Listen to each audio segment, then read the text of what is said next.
YouTube, Brian Phillips. We're gonna open a box today. It's been a long time coming. I've been hearing about this thing for 2 years now, and a few things got in the way.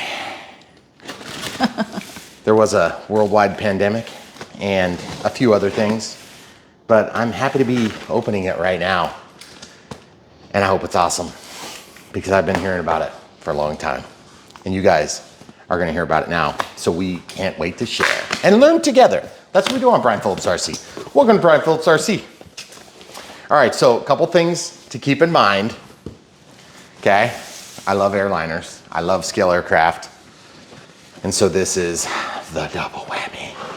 And I'm so excited. Here it comes, sliding right out of the box. This thing is huge. By the way, this package is like 7 or 8 pounds, but it's well, 6.89 kilograms. So yeah, so it's a big box. Pretty big box. That's okay. So that's about twice that, 2.2 pounds per kilogram. Sweet. Okay, I know what you're thinking. I don't want it in the Neo scheme. Well, that's okay because you can actually get it in a base white color scheme as well, okay? And there's gonna be a couple liveries. So dang cool. Oh man, I'm so excited for this one. Yes, flaps. Yes, LEDs. Yes, EDFs. Yes, retracts. Yes, retract doors. Yes, detailed. It's an Airbus. So super excited to see this. I hope it looks the part, okay? Because I'm just gonna say, I am super excited. They're calling this a skill level 2, by the way. Hold on, tip it back up so we can see Gary. Gary? No, this way. Tip it back the way you had it. Oh. He's on the side. Okay. Oh yeah. Hi, cool. Gary. Look at that. Oh, good size. Yeah. Okay, so this thing is big. It's got the smart technology in it. So I'm assuming that means we'll get thrust reverse. I'm not sure if we'll have differential thrust, but look, they have the spinning thing on there. It's so dang cool. This is officially licensed. And this is officially licensed. 6S compatible. Oh, I was just saying that out loud when we were getting ready to start. I was putting my mic on. I'm like, oh, please God, be 6S. Okay, but you have to go back to the basic white. So basic white, when you order this, you guys will be seeing this. By the time you see it, you'll be able to order with basic white body. There'll be limited quantities. It's gonna have still the regular base paint scheme, but then you're gonna be able to add your decals and livery on it, okay? I believe you have to order the livery separately, but they're being done by Cali Graphics, which is good, very reputable. And by the way, if you've never seen Cali Graphics, I'm gonna give you an example. Competitive offering here, but we had one of our decals came off. This is the Cali Graphics one. Look how awesome that is. That's the crappy one that came from FMS. Yeah. Not to beat up FMS, it's just an example. Cali does awesome work. So if you've never experienced the Cali Graphics livery, it's very good. Now, I only say that. I don't want to take anything away from the Neo scheme because this is still a really cool trim livery as far as I like the basic. And that base white is only going to be available in a bind and fly for a limited time until they kind of see and fly, guys. How it goes. Just remember when you order, okay, manual taped on the top. It's almost like somebody was trying to tell us something. Okay, this is one of those boxes where it's huge. I just don't want to rip up the box. So I've learned this trick where if you can get the suction out of it, you can slide it out like this. This is big. This reminds me of the box from the Draco. And I'm talking the big Draco because the big Draco was like a 10-pound plane. That was a big box. This one's probably going to be in the order of sizes. Yes, retracts make jets look right, okay? I know that this is going to be a 6S platform, okay? So that makes me feel so much better. I was scared to death it was going to be 4S. And it might even fly on 4S too. I don't know. We'll find out here in a minute. But we've been hearing about this for a long time, and there's been one reason for delay after another, after another, after another, after another, and here we are. So, sorry Horizon, it's been killing me. It's been killing me, but I've told you that. So, I just hope we didn't miss a boat because I'm gonna tell you what, man, this is the type of plane that I die for. And if you guys didn't already know this, on Brian Phillips RC, we have a channel. Huge part of our channel came from growth from one viral video. It's not uncommon for people to have a viral video that end up finding some level of success on YouTube or a series of viral videos. We're still waiting for the rest of ours. Yeah, where's our series? Our viral video was from an Airbus A330-600. and the title was like Airbus A330-600 crash, like heart attack or takeoff, maiden flight and heart attack. Because I took off and I was about this high over the curb, and I landed about this high off the curb, and everybody survived. Yeah, barely. That plane has lived a tough life, by the way. I still have it, by the way, and it still flies, I believe. Okay, so here are some decals. Super detailed, pretty sweet. Looks like fuel, doors, this sort of stuff. Now, I don't know if ours is white. I don't think ours is white. Ours is the one that's supposed to be a regular Neo scheme. Yep. Okay.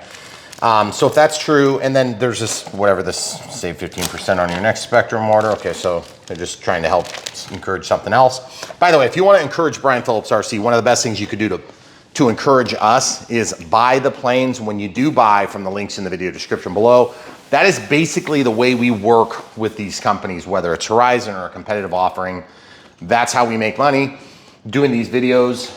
And if you don't follow the links, then we make no money. Of course, we work with them on the planes and stuff like that. So I love the planes.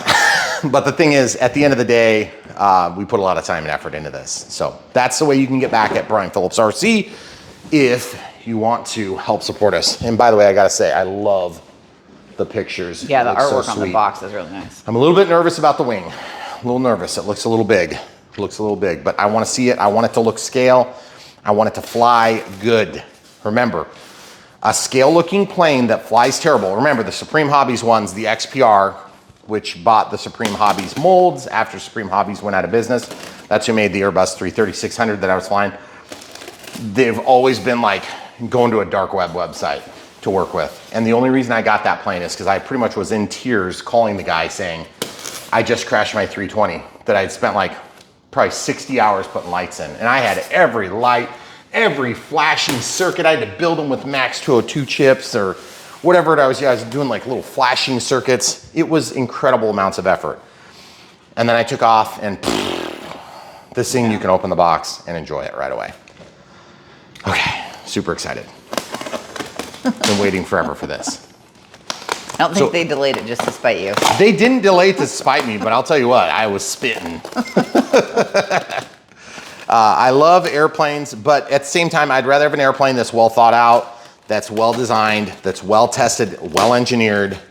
And that's one thing that Horizon is usually pretty good at is, I mean, with only a few exceptions, I don't think there's really been a time they've rushed something to market.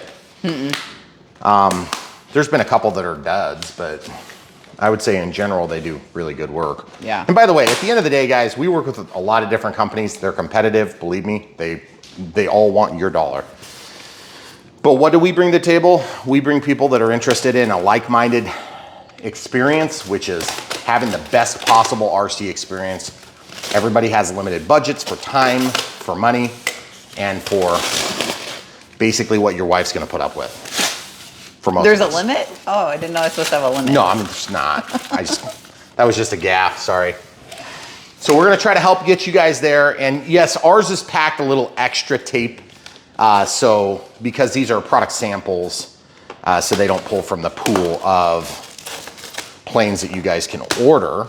These are the ones that the product testers at Eli Field will fly for, sometimes for their videos or for testing. And so then they send these out so we can get them ahead of the production timelines. So there's a lot of extra tape evidently on this one. And I gotta say, one thing that we've learned is that we have had very minimal damage from very few aircraft. In fact, we had a helicopter the other day that was damaged from a competitive offering. And it was like super cheap. It was like a $30 helicopter. Yeah. It was actually really fun. But at the end of the day, you guys, I don't know if you will have seen the video yet. They probably will. You probably will have seen it. But at the end of the day, we have had pretty good luck with Horizon stuff because they usually do a pretty good job of packaging it, especially with these bigger aircraft. Yeah. What the heck are those things? Those look like... What are those? They look like wing joiners or something. It's like thumb nuts. 1, 2, 3, 4. So I guess we're gonna find out. This thing evidently was, a lot of engineering went into this. Whenever you guys do licensed airplanes like Textron the Cessna. You know, that FMS one down there. Anytime that you guys have an airplane that is licensed, I don't care if it's the Draco, there's relationships with people that make planes like that, like Mike Patey and his different, you know, legal entities or businesses. Doesn't matter who licenses a product. The J3 Cub, the T28. I mean, all these big companies that you see, if they're licensed products, a lot of times that means that they're going to be more expensive and it's going to take a lot more effort. Holy cow. Oh, look at the canoes on there. It's so sweet. Oh, yes. First of all, fully painted, white, okay? This motor is not hooked up. There is no engine on here, you'll notice. That is kind of weird looking. Ooh, it's noisy, but it spins free. And soft tire, that is unexpected. Holy crap, that is a huge connector. Very interesting style. I've never seen that type of connector in my life before, and I work on a lot of industrial equipment. Okay, so this is the paint that will be painted on yours if you get the naked one, okay? As the flaps deploy, look at this, guys. I usually don't do this. Look at that thing, that is way in there. Wow.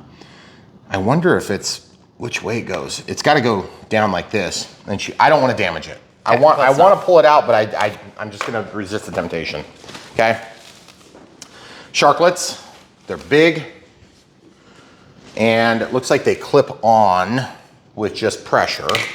So I'm just gonna show you that right now. So if you guys have to transport this, yeah, definitely not that way. Definitely not that way. Definitely not. Oh, they slide in and then snap back, it looks like.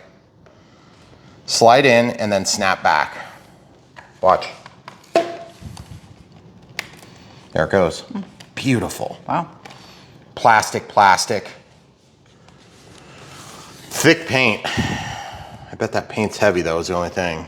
I guess we'll have to see how it works out. But I gotta say, guys, good finish, smooth finish. You can see a little bit of the alligatoring there, but it's like, it's pretty reasonable. This is a decal, by the way. That's a decal. So yours won't have that if you get the white. And then just looking at the stiffness of the wing, that's good, because the competitive offering that's available right now, the wing is not stiff. I've flown it. It wiggles around like crazy. In fact, it's one of the things that really put me off of that airplane, although I'd be happy to do it. There's something in there. That's a horizontal stabilizer, and it's between tape and foam. Again, yours might not be packed up the same way ours is, so don't take marks off the plane for the repackaging job from the PSOT sample guys. There we go. Okay. So like jigged and painted on the bottom white. Ball link.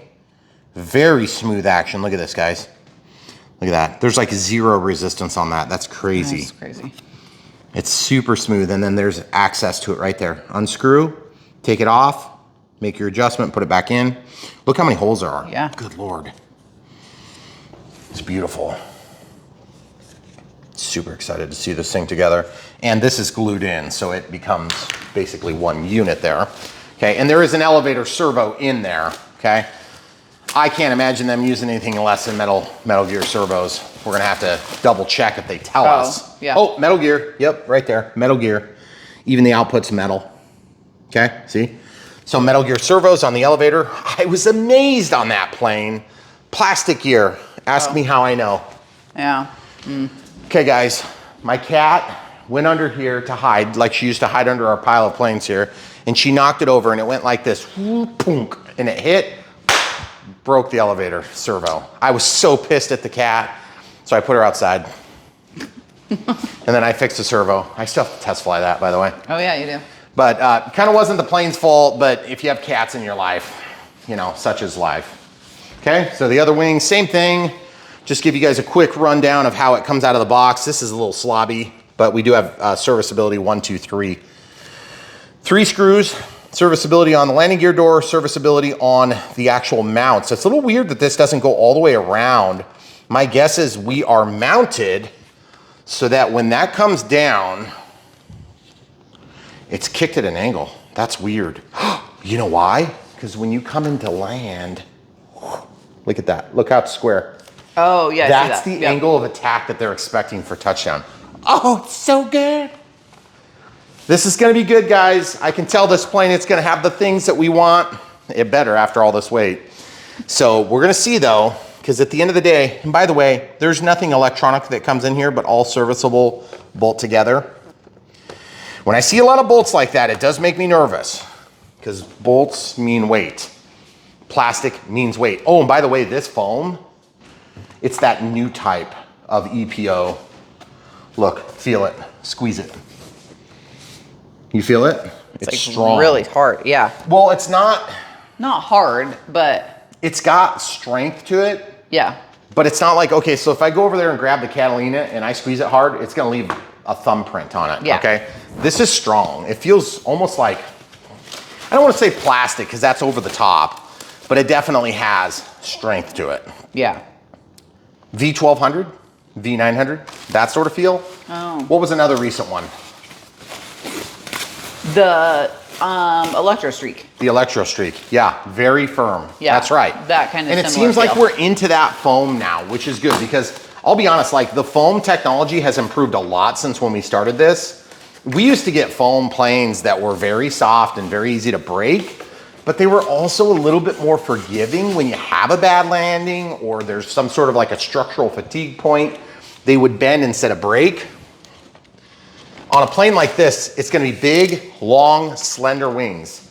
And from this, you can tell it is. Mm-hmm. But I think they cheated the width of the depth of the wing a little bit longer. We'll see though. Check underneath. Oh, there's still stuff in here. Oh, is there? Okay. Yep, there's stuff under this. Look, right here. Gosh, it's like a puzzle to take apart. Holy cow. Yeah, talk about it. Where did I put the knife? Right. Thank you. Yep. Sorry guys, we're not trying to drag this out, just a lot of pieces. A lot of pieces. And this is why when you get a box from Horizon and it's big like this, I mean look how big this is. I'm 6 foot tall, okay? Or 6'2" if I'm buying life insurance. And it's just like. Yeah, our kid slid it over there. He's like, I can barely see over the top. It was awesome. That's cute. Okay, so the Neo looks wonderful. I can't tell if that, yeah, it's like high gloss, but then this is flat. Mm-hmm. Okay, and then there is a pin, and that is a reinforced hinge, okay? Make no mistake, that is reinforced. It is a pinch hinge, but they've got a lot of material on top of that. So you guys see what I'm talking about? There is a lot of material. Goodness gracious, it's like they gooped in a ton of paint. In fact, it's kind of stiff, surprisingly stiff. But in terms of strength, it's good. Looks like an access for like maybe a servo linkage or something. I can't tell how that's gonna go. We'll just leave that out of the way for now. That should be all the pieces in the top portion. So guys, here on Brian Phillips RC, we try to give you a very exhaustive review of aircraft. We try to do it in as punctual and quick time frame as possible, notwithstanding the fact that I'm the one delivering the message. So no. So if you like this content and you like long format, you're in the right place. This is so complicated, I'm probably just gonna take a second and just put these back in, we'll pause. All right, so we're gonna take out the nacelles now that we've got this stuff out of the way. Oh yeah. We got strakes on there, sweet. XT, I believe this is a 60 triple. I don't know what they call that actually, but it looks like they're glued back here to hold them in position with epoxy. And then these things go directly to the EDF, which looks sick. How many blades? 1, 2, 3, 4, 5, 6, 7, 8, 9, 10, 11, 12 blade. And look at the angle. That's so sweet. Now I gotta say, scale-wise, it looks like you could put a bigger EDF in here and this could be narrower, but I'm okay with that because that's gonna protect this a little bit. We have had, oh, look at the back. Looks so good. That's really cool. Okay, so on the Supreme Hobbies offerings that we had previously, they had, is this a 64? It's twin 64 millimeter, okay? So you're like, dude, you could put an 80 in there. You might be able to fit an 80 in here. But the thing is, then you'd have such a thin sidewall, there'd be no protection at all. And I'm gonna tell you something, these things hang low. They do. I know from experience. And what happens is you gotta be careful about FOD. If you have foreign objects or debris on your runway, yeah, be careful about it because those EDFs like to suck it up. Yep. And those fins, I mean, there's 12 of them. So you got to imagine, it's not like those 4-bladed jobs. That is so good. I just wonder if it's serviceable. That is one thing that's tough about these. The one thing I really, really like about this is that suppose, okay, so 2 screws. I wonder what that does. That's probably just mounts it from the top to the bottom. See, same thing. It looks like they've actually thought about how to put this together and take it apart, which is nice. But I'm assuming you'll be able to buy this. I hope. As a spare part. As a part. I hope you can buy it. Because guys, let's get right down to it. When you have parts that break on airplanes, it's nice to be able to order parts, especially on aircraft like this. In fact, I think that's the last time I killed one of the airliners I had. I sucked up a rock. Yep, I think I remember that. Okay, so the tail. Oh boy. It's not one to lift up because it's got a little bit of a bite on it because of the foam to the foam, okay? So the foam was kind of pushing here, hanging on. Oh, it looks so good. It looks so perfect. Feel how light this is. It's like nothing. Isn't that crazy? That is really light, though. It's like literally nothing. Yeah. And the wings, of course, are quite heavy. That looks so good. Look at that servo. It's an A347. And this is a unique rudder adapter. And look at the tail. So good job on the tail. And yes, there is lights on the APU exhaust. Sweet. So cool. I hope they didn't forget the antennas because I want the stinking antennas on this airplane. Ooh, and we have an anti-scrape. I wonder if that... Like a tail drag point, yeah. Okay, so this is the canopy hatch. So big spring-loaded deal and carbon fiber connection points for what would be the servos. Hello! Look at that though. This thing goes in, provides support. I love this connection point. I love this plastic stops there, and then this is just foam, and then plastic where it matters for the joiners, okay? Man, guys, I remember the days piece of... count. I know. Do you remember how long it took us to put that Supreme Hobbies plane together? I know, and do you remember having to take it apart and fold it in half to get it in our car, and then we had to like put it back together every time? I had all the wires. Oh, it was terrible. It was like a 3-person job for 2 people. Because it's going to be a fairly big airplane. Okay, so here's the canopy, or the cover, battery hatch. Plastic, hollow plastic for weight savings and reinforcement. Looks really good, jigged and painted. A little bit of nasty nonsense there, which is no good, no bueno. And then one little release thing. One, 2, 3, 4 of them. Hardly any. That's Hardly any. We used to see that all over the models, okay? So very, very nice. The plane is so big, it's like you're far enough away from one end to the other that you like lose track of what color it should be. Now this is where the meat and potatoes sit. Oh, it's so cool. Oh man. Guys, I'm just gonna say this right now. I'm a Boeing fan, okay? Don't blame me for MCATs, but I'm just gonna say, I still love Airbus aircraft. They're so cool. And this, of course, is a super popular model, the A320, the 319, the 310s. They're gonna vary in size, mostly on the fuselage length, but they're all in the same family there. Look how big the battery tray is. AR637 TA+. So this is an AR. Ooh, hold on. I wanna look at this antenna. Boy, I do not like where that goes. That is dumb. Why is that right there? Seems like maybe not the best design.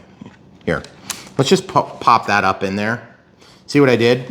I just want to get that away from this vulnerable area because we're going to be doing stuff. Everything's plugged in right now, which is really nice. And then there's a bag of pieces.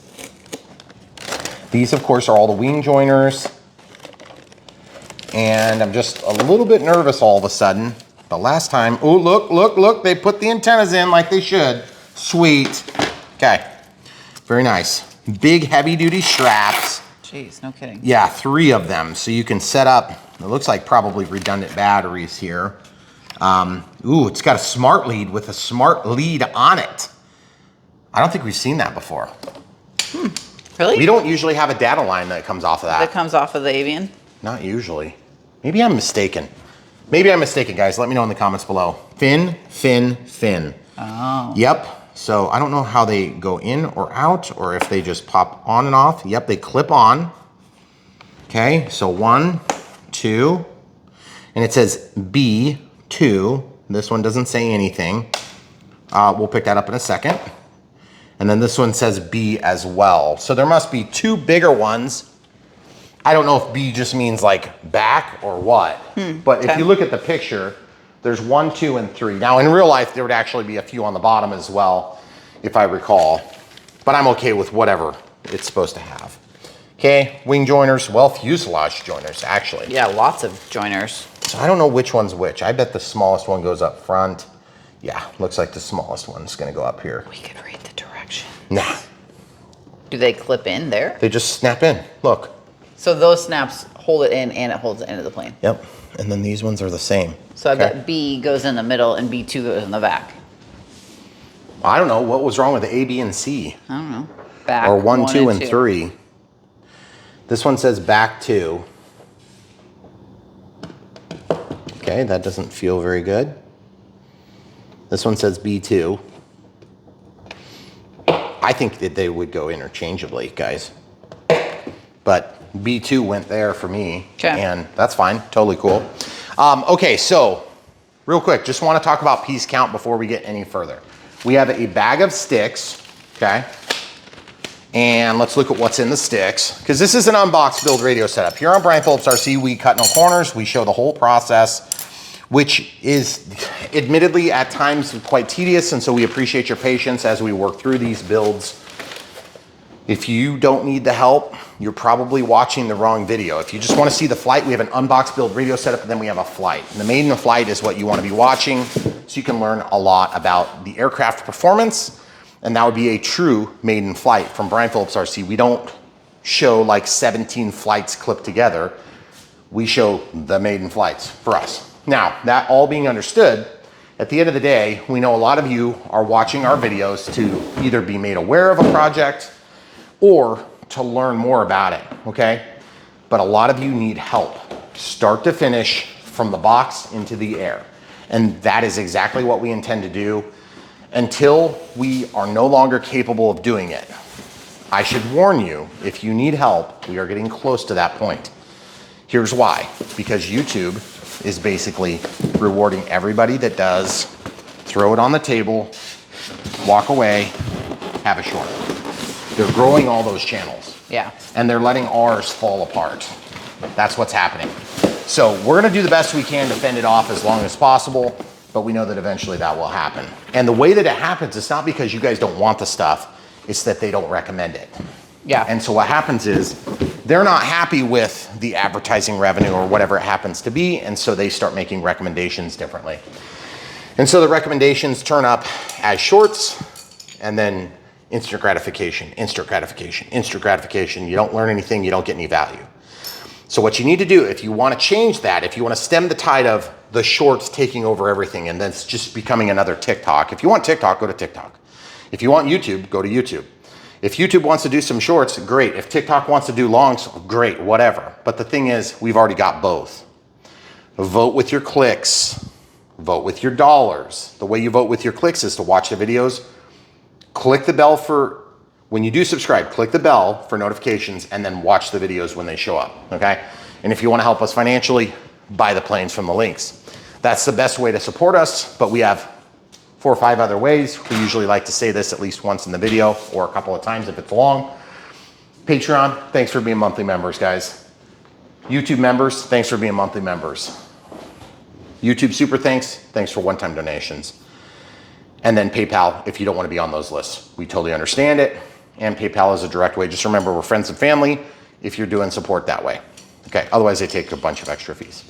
Okay, so now that we've covered that, that's our 2-second spiel, and we do that periodically in our videos because we really love being able to bring this format of long format to you here on YouTube. But if it's taken away from us, there's only so much we can do. We are beholden to YouTube, even if we don't like it. Yeah. Okay, getting back to the point. All right, so there are nose gear in here. Mm-hmm. Oh yeah. And big old gear door, wow. Beautiful look. And by the way, I gotta say, in the event of an emergency landing, look at the inlet here. Yeah. For cooling. Guys, there's no EDF in there. I don't even think the ESCs are in there. Wait, they are. They're right there. It looks like a dual ESC. And by the way, look, right here, I'll point with this stick. Watch. You gotta get that angle. Look what I'm pointing at. Go further. Right there. Oh, yeah. Look at that. See that? That is that programming cable right there. Sorry, I'm trying to hold the camera some. You guys see in that hole? That, I believe, is a programming cable. If we need to get to it for things like thrust reverse or changing setup, it's gonna be a pain, but you'll be able to do it once it's built, okay?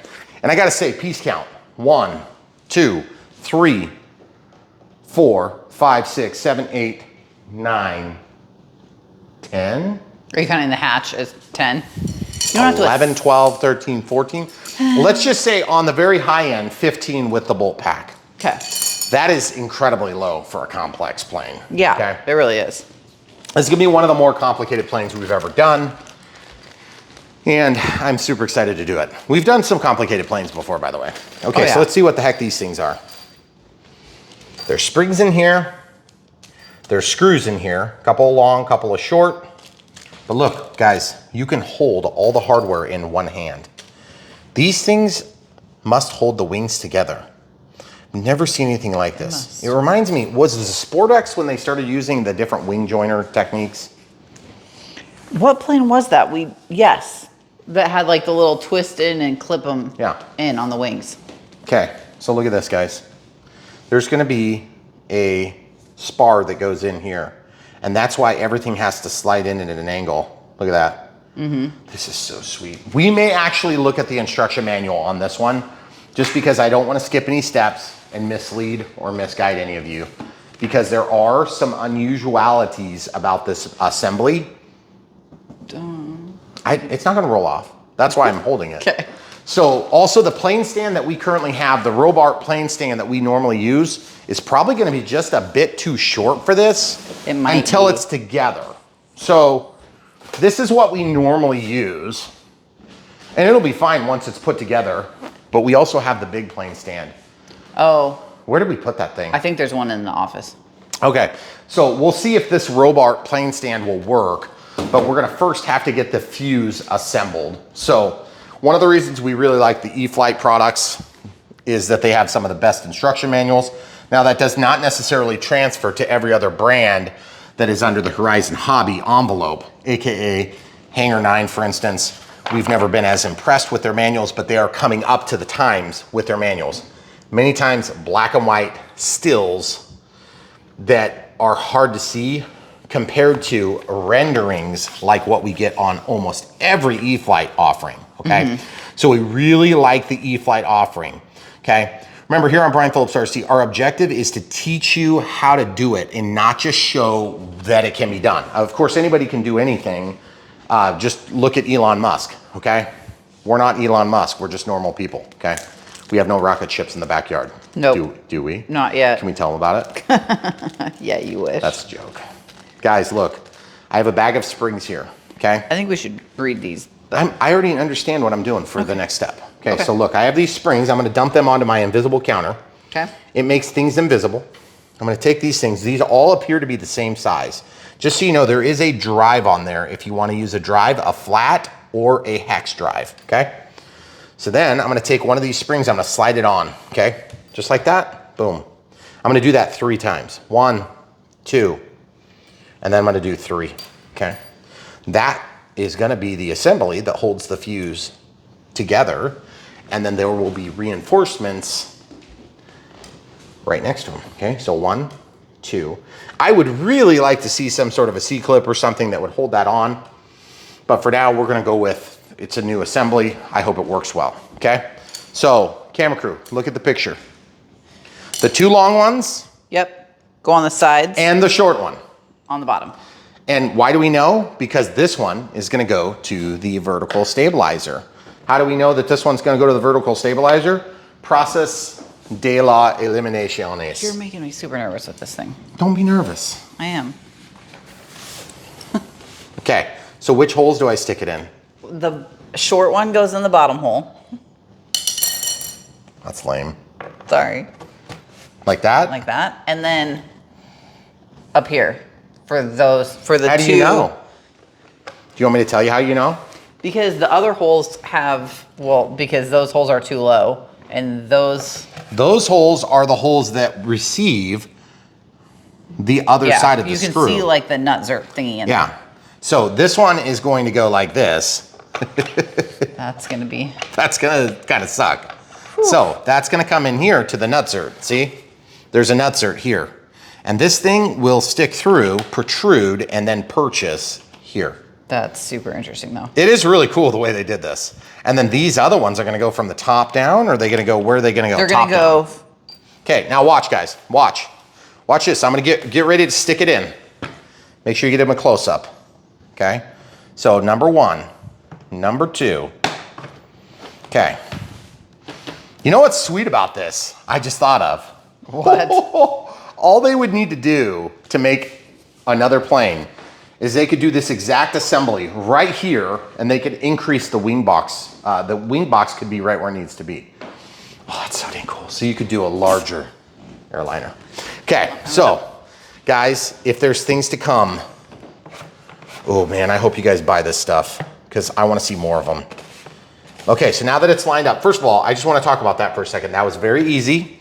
Just grab this. I'm grabbing here, and I can pull it in.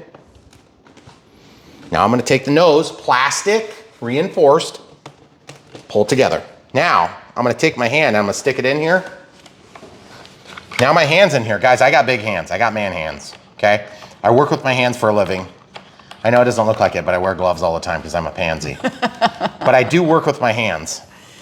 You do. Okay? So now look at this seam closing. Ow. I like ripped my finger. Here, put your hand in there, see if you can reach it. Oh yeah, it's like right here.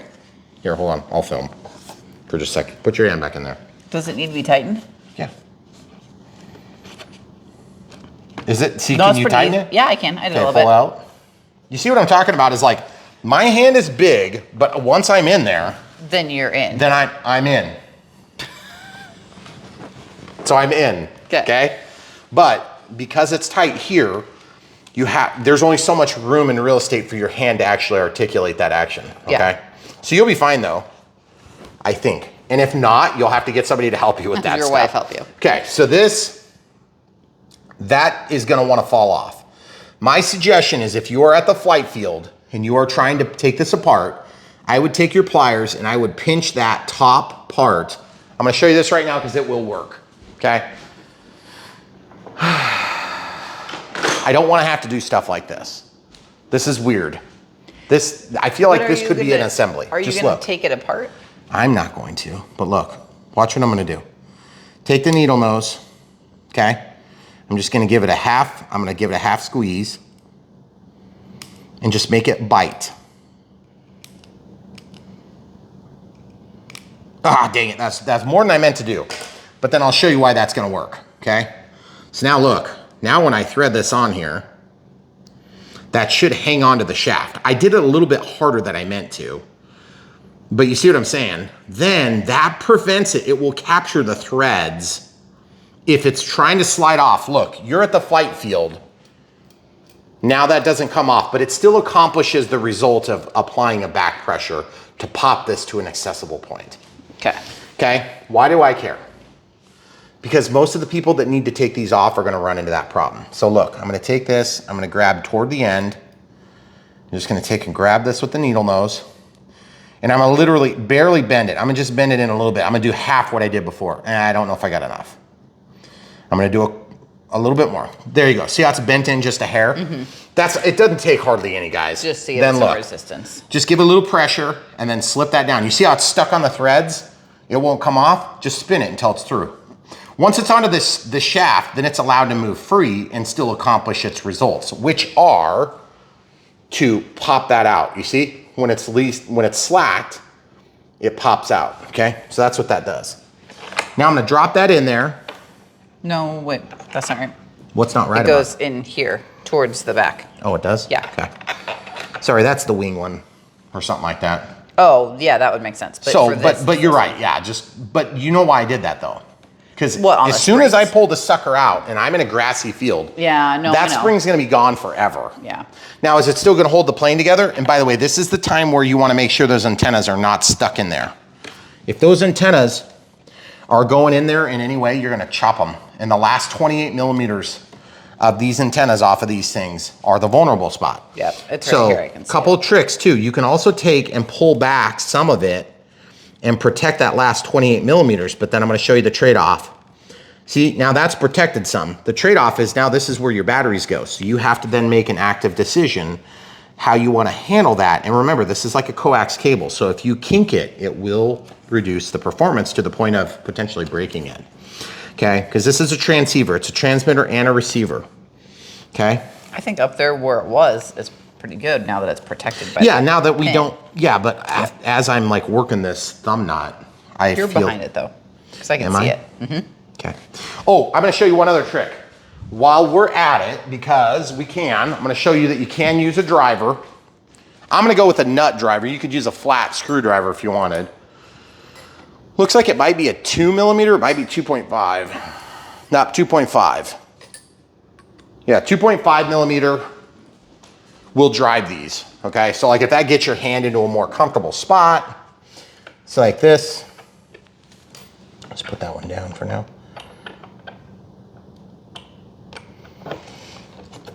I don't know that that's gonna really help a lot because look where it put me. Right. I don't know that that helps a whole lot, but you can do it. I wanted to show that it can be done. So I'll just go ahead and drive this one in using this tool. The other thing too is if you had like a ball end style, 2.5 millimeter, that would work really nice, okay? I do not have a ball end drive set. I have a ball end Allen key set that would get you in at an angle, but I'm just doing this I'm pressing with the side of my middle finger and then just lifting with my index finger and it's working fine. Now look at this seam close. Look right there. That's how you can tell. That is a crazy awesome system. Yes, it's a little bit clunky, guys admit it. This is the first time we've ever done this. We don't know what we're doing on 90% of our videos because we haven't done it yet, okay? Well, I shouldn't say it like that. That's kind of a bad way of articulating that. But the truth is, we haven't done it. This is the first time. It's our virgin run. Sometimes it's the second time we've done a plane, so we've like quite literally built it before. But we've done a lot of planes, and that does help. But the truth is, like, this helps a lot. Like, the way I was doing it from the other side made a big... Nope, you're fine where you are. Oh, okay, you're turned. I'm going to turn the plane, and I'm going to use my left hand. Oh. It's just harder to press, because as I press, it wants to put friction on it. This one doesn't want to start as easy. Once you get it started, okay, see now that it's in this little area here, it's really easy to get screwed in, okay? It's just kind of tight on my fingers here. It's definitely working though. I can feel it going in. They could use a little bit extra room here. But I like that they protected the antennas there. Because there are gonna be a lot of people, guys, I've seen a lot of guys that play with a lot of planes, and I've seen, when I go to the field, sometimes I get a little cringeworthy on watching people deal with their antennas. I've seen people put them in openings and try to trap them in the doors, and I'm like, just leave them inside the plane, it's fine. Don't try to trap them in the doors, that's a bad idea. You'll cut them. All right, next thing. They're saying horizontal stabilizers. Okay. There's evidently some explosion going to happen. Oh, okay. Okay, it must click in. Click in, yep, plug and click. Okay, horizontal stab. Do we really want to put the horizontal stabs on? I think we should just do it in order since this is kind of like an odd thing. We'll do that. We'll do that, that's fine. We can do that. So far, it's not hard to build. It's just a little bit different. I do want to put it on a plane stand though. Let's put it on the plane stand. Okay. I mean, while you're adjusting that, I think according to these instructions, they might have to put in the joiner tubes on theirs. Ours are already in those elevator sections. They have to glue them in? No, they just might have to put them in. They show putting them in. Ours might have come put in. Ours were already stuck in? Guys. Yeah. Okay, if you didn't know you can adjust these things, you can adjust these things. Like, I don't know if you guys saw that, But when I first got this, it was so hard to adjust. And so I put some baby powder on these sticks and it made it a lot easier, okay? So I'm gonna put this here. The little springs are here, hon. Okay, I see them. Okay, so now that that's down, let's go ahead and do the horizontal stabilizers. I'll pick this one because it's the first one I touched. So this says elevator. You'll notice the colors are different. So brown goes to black. So brown is forward. So I'm gonna just spin this so the cable is going forward. I'm gonna support the cable. That does not feel like full purchase there. Doesn't look like it. But I think it is, maybe. What do you think, hon? That... Do you want to do the other one and see how the other one feels? That makes me nervous because that does not feel all the way in. I hear a bit of a click. I can definitely feel the pins biting. You guys see what I'm talking about? The pins are biting, and if you can't tell, there's actually a little bit of a depression on each of these that presses down and it makes contact with the 3 pins that are inside of here. So if you press it in and you have resistance, the resistance should not just be coming from the plastic, it should be coming from the metal on the metal. But the thing is, I'm not feeling a clip. And I don't know if it will. I don't think it will. Okay. Okay, so let's put this in. So now we have that wire, just stay right here. That wire goes back up to the front, but it's all bound up along the side. So I'm gonna just like slip this in to the opening, and then I'm gonna just slide this in so that that wire is protected as I go. Yep. Okay? Feels like there's a click. See, I'm supposed to line this up. See this? Oh, there it goes. Okay, I need to flip this up. I give them a shot. See this right here? That's the release mechanism. See that? Slip it in, snap it down. Oh, okay. By the way, that is white plastic been painted. Okay, so I'm just gonna suggest something. First of all, that's awesome. They have the degree marks. That is really cool. But this moves. It's not a full functioning Televon or anything, and I don't think it would be in the real plane anyway. That would just be like a trimmer adjustment. But I don't know. You guys let me know in the comments below. All right, so now I'll come and do this one vertical and see if it's easier that way. Okay. You wanna go to the other side? Okay, so this time, elevator. Okay. So brown is forward, brown is forward. So this one happens to be brown. Pressed in. So now you notice this color is brown, red and orange, and that one was red, white, and blue. Or not red, white, and blue, red, white, and black.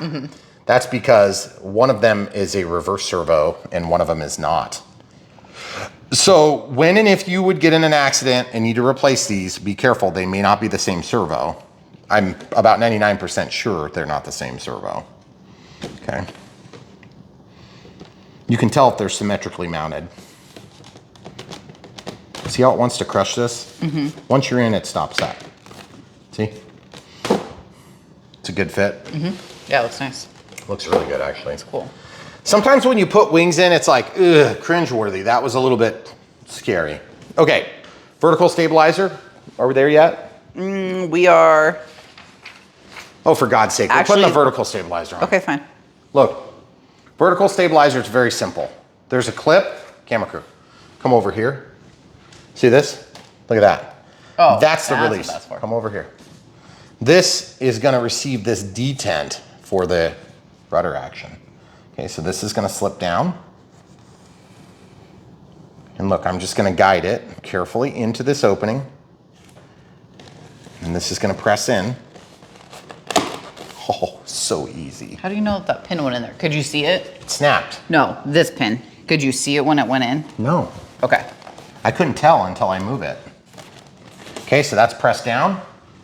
Okay. That's pretty easy.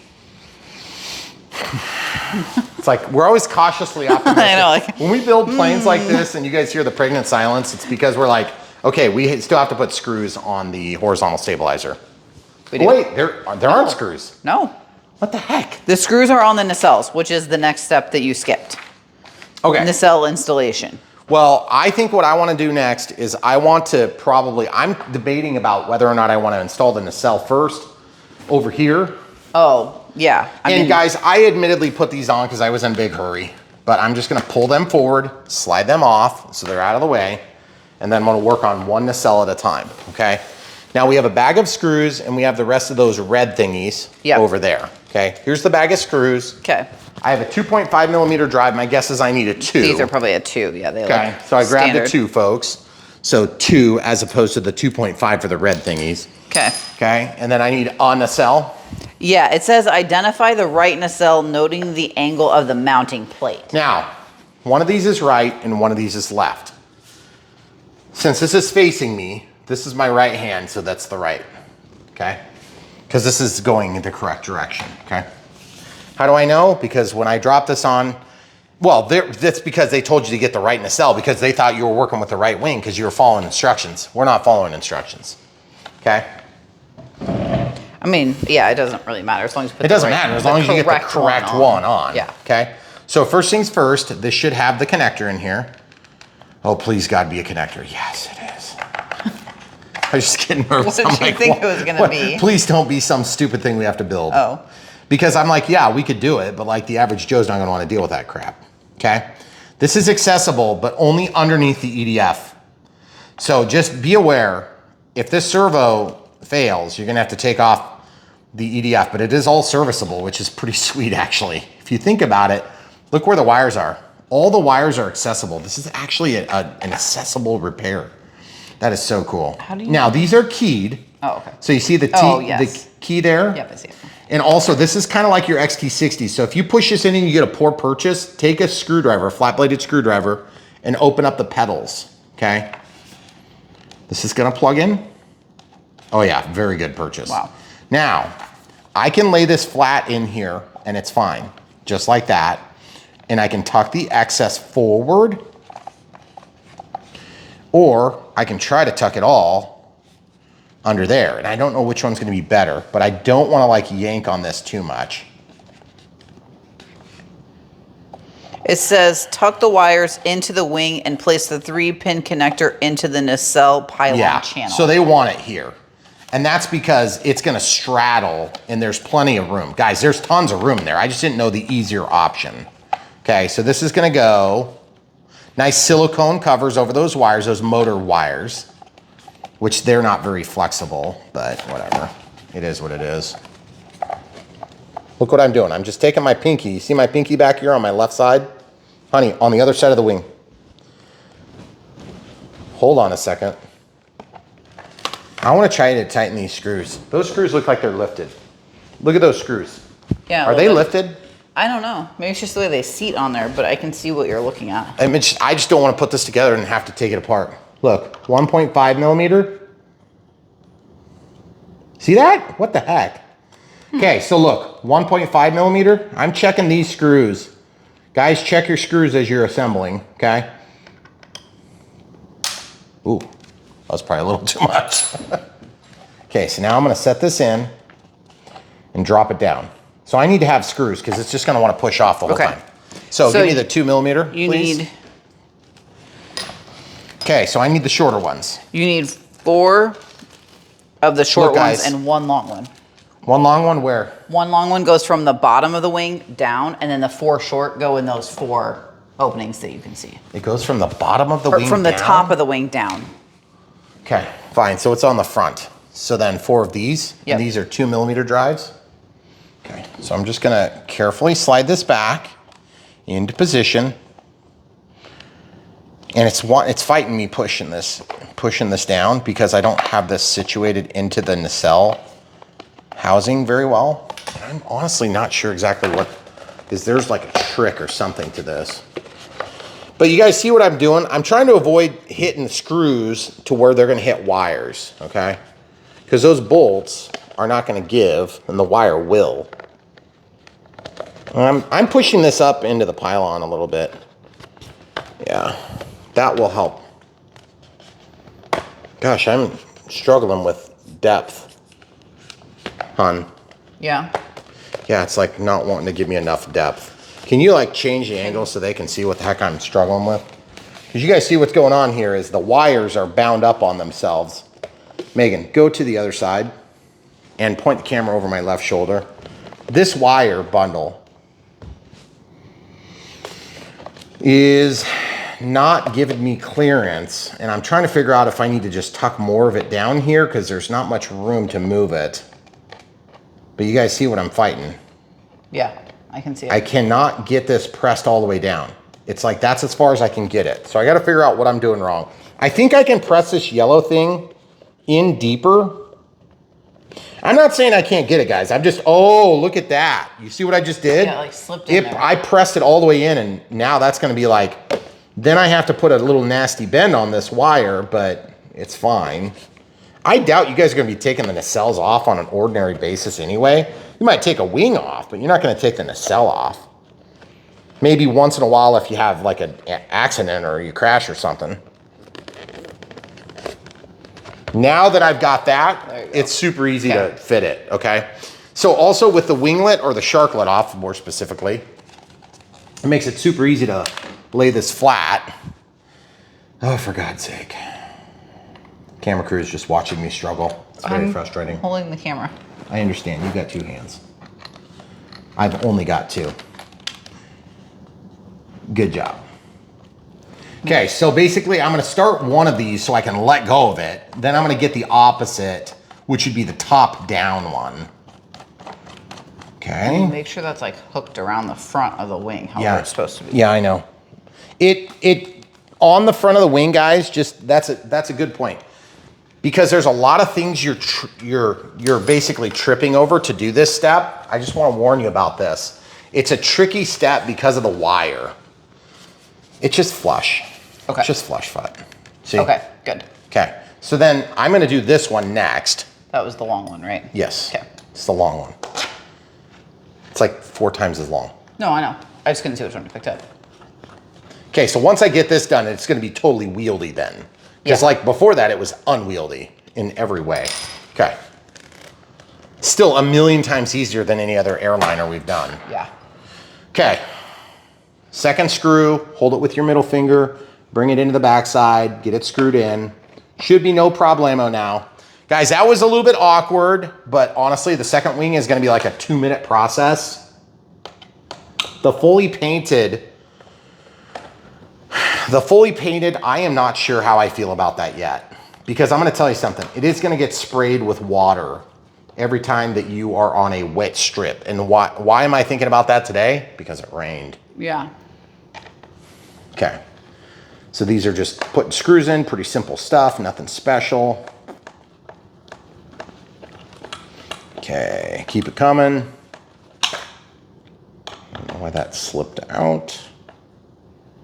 Okay, I don't want to over torque this, but I also don't want to under torque it because this thing will have a tendency to want to wiggle. It feels very strong compared to most nacelles. We've had a lot of engined aircraft with nacelles like this, and the nacelles almost always vibrate and shake. That feels bindy as heck. And I think it's because it's the last screw and I've got everything already lined up, so it's biting part of the plastic on this side as I torque it in. Okay, also I want to talk about something. There is a little bit of Loctite sort of finish on here. Now, don't put your own fresh Loctite on here. That is either paint or dried Loctite. The solvent carrier that brings the Loctite into the threads of a bolt will eat the plastic. If you decide to add your own Loctite, you're probably going to make this assembly fail. Don't use it. That's my advice. If you choose to ignore it and your engine falls off, you understand why, okay? Ask me how I know. Not from this airplane, by the way. Okay. I actually learned that lesson on Concindos. Okay, I snapped that back better this time. Oh, so sweet. Oh, I'm so excited for this. Okay. Also, you'll notice lights. I hope they're day brights. They might be. Okay, so now, are we gonna put this on? I don't know. It just says to do the nacelles. Okay, so we're gonna do the other nacelle And I just want you guys to see how much less frustrating this is, because now that I've done it, you guys will be able to see the second go around, it's gonna be a lot faster and a lot easier. I really wish you were on my right. Thank you. I'm gonna pop this off and I'm just gonna do it quick because I know what I'm doing now. And that was super easy. And I think sometimes when you watch us struggle on these steps, for me, it's a little bit embarrassing, of course, because nobody wants to struggle on something that's easy. This is pretty easy, actually. We've done a lot of stuff on this channel that's not easy. This is easy. Okay, plug that in, good. Then slide this up in there. You have to kind of give it a little bit of a rotation to get that angle. Then once it goes, then that puts everything in order. And then look how much less screwing around that was, guys. And I'm not even gonna get help from the camera crew because the camera crew helped me last time. Now that I know what I'm doing, ooh, I didn't check those screws though. I do wanna check those screws again. Because I don't know why that servo pocket was, oh, it's not in the same spot. Oh, okay. Now it's over here, it's accessible. So this one here, it's already tight. So I don't know, maybe the PD guys had an issue with that servo, or they did some changes to the adjustments or something. And it was easier to just take the servo out. That felt totally seated. So if you guys don't know what PD stands for, it's product development. I shouldn't just make assumptions like that, should I? Right. Oh, by the way, these are flaps and these are flaps. So that's sweet. Okay. So I'm gonna get that one most of the way down. Then I'm gonna take and flip the wing over. Drop this in. Go to town. Look at this gap closing. If that gap doesn't close, that means now it's going. If it doesn't close, it means it's not going, okay? Torque it down, pop the tool out, flip it over, finish the other three. So as you can see, pretty easy process considering a complex plane. Now, like I said, for most of us that, if you have to take this apart, you're gonna take it apart with the fuse in half, and just take half of the plane apart, and it's gonna be a lot smaller in that regard, or you can take one wing off, or you can take the other wing off, or you can take the whole tail off, or whatever. But I don't think most of us are probably gonna pull off the nacelles unless we're doing maintenance or repairs to the actual EDF module or the fan or something like that. But to be honest, I probably wouldn't even take that off. And that's one thing we notice, guys. At the end of the day, these planes that E-flite puts out, sometimes they're a few bucks more than some of the competitive offerings. Well, the problem is the competitive offerings usually don't have quite the same feature set. That's not always true. There are exceptions to that, but it's usually pretty rare. By the way, spring-loaded landing gear. I think they're spring-loaded, but I can't tell yet because I can't do it until I open the gear. I'm so excited to see them. Okay, so the other thing too is we are almost done with this build, and it's been just a few minutes. Camera crew, how many minutes has it been? Well, it's been an hour and 3 minutes, but. So how many minutes is that? All things considered, 63 and a half. Thank you. Thank you for pointing out my error. Wing joiner. Do we have another wing joiner somewhere? What wing joiner? For here? Well, you know what? Maybe it's in here. Nope. It wasn't in the bag. I'm gonna have to unbox the box again. Son of a biscuit lover. There should be a wing joiner that goes in between the two? The two, in between the two. Yeah, there should be a wing joiner. So we're gonna obviously need to get the wing joiner. So we'll find it and come right back. Okay, so we couldn't find it in the packaging, and my wife said a wonderful saying. If we would have read the directions, we would have known. That's it? That's not what you said. What? I want you to say it the full way. I don't know what I said. You said, if we would read the directions, we wouldn't look like idiots. Oh, is that what I said? Okay, so do you want to just touch my rod, please? And show the people where it is? Yeah. The little tiny one? Well, it's the biggest one in the plane. That's all I can do. It's right here. It's stored in here. I can't get it out. It's stored in the airplane, okay? Remember how I talked about it earlier? I can't get your rod out. You're gonna have to help me. Okay. So I'm assuming you have to get your hand in here. Are you sure that that's where it is? Yes. You're sure? Yes, because if we would have read the directions, we wouldn't look like idiots. Where did the directions show that? Right here. Insert the wing joiner tube stored in position A, 12 millimeters by 498 millimeters, into the fuselage wing tube socket. Slide the left one. What was that? Right here. How do you get it out? I don't know. Pliers. Like this? Yeah. Do you need help now? Goodness gracious. Wow, that was exciting. See? Carbon fiber. Night. Yeah, it's carbon fiber. That's pretty strong. Okay. I just wanted to unpackage that box again. It's all right. We're still not going to start reading directions, so just don't bother. Somebody just made that comment today. That you should read the directions? Yeah. And you told them and I told them, don't. No, sorry. He said, I love your videos, but something about reading the directions. Yeah. And I was like, yeah. I'm not going to Don't start hold now. your breath. Yeah. Okay. Let that lean down. Okay. All right. So then the second wing is going to go on the other side. Weird. Funny how that works. But I got to say, it fits nice. It does. It looked like it went on really well. Okay. Oh, man. Did I speak too soon? I'm just get your hands back. Okay. There's an alignment pin on either side of those 3 servo plugs. And I can't figure out which one of them. No, it's actually it's the wing joiner that wasn't pushed all the way through. Okay. Okay. All right, so now that we have that in, I know I have to do this little spring trick again, okay? Yeah. So these springs, guys, they go on these red things again.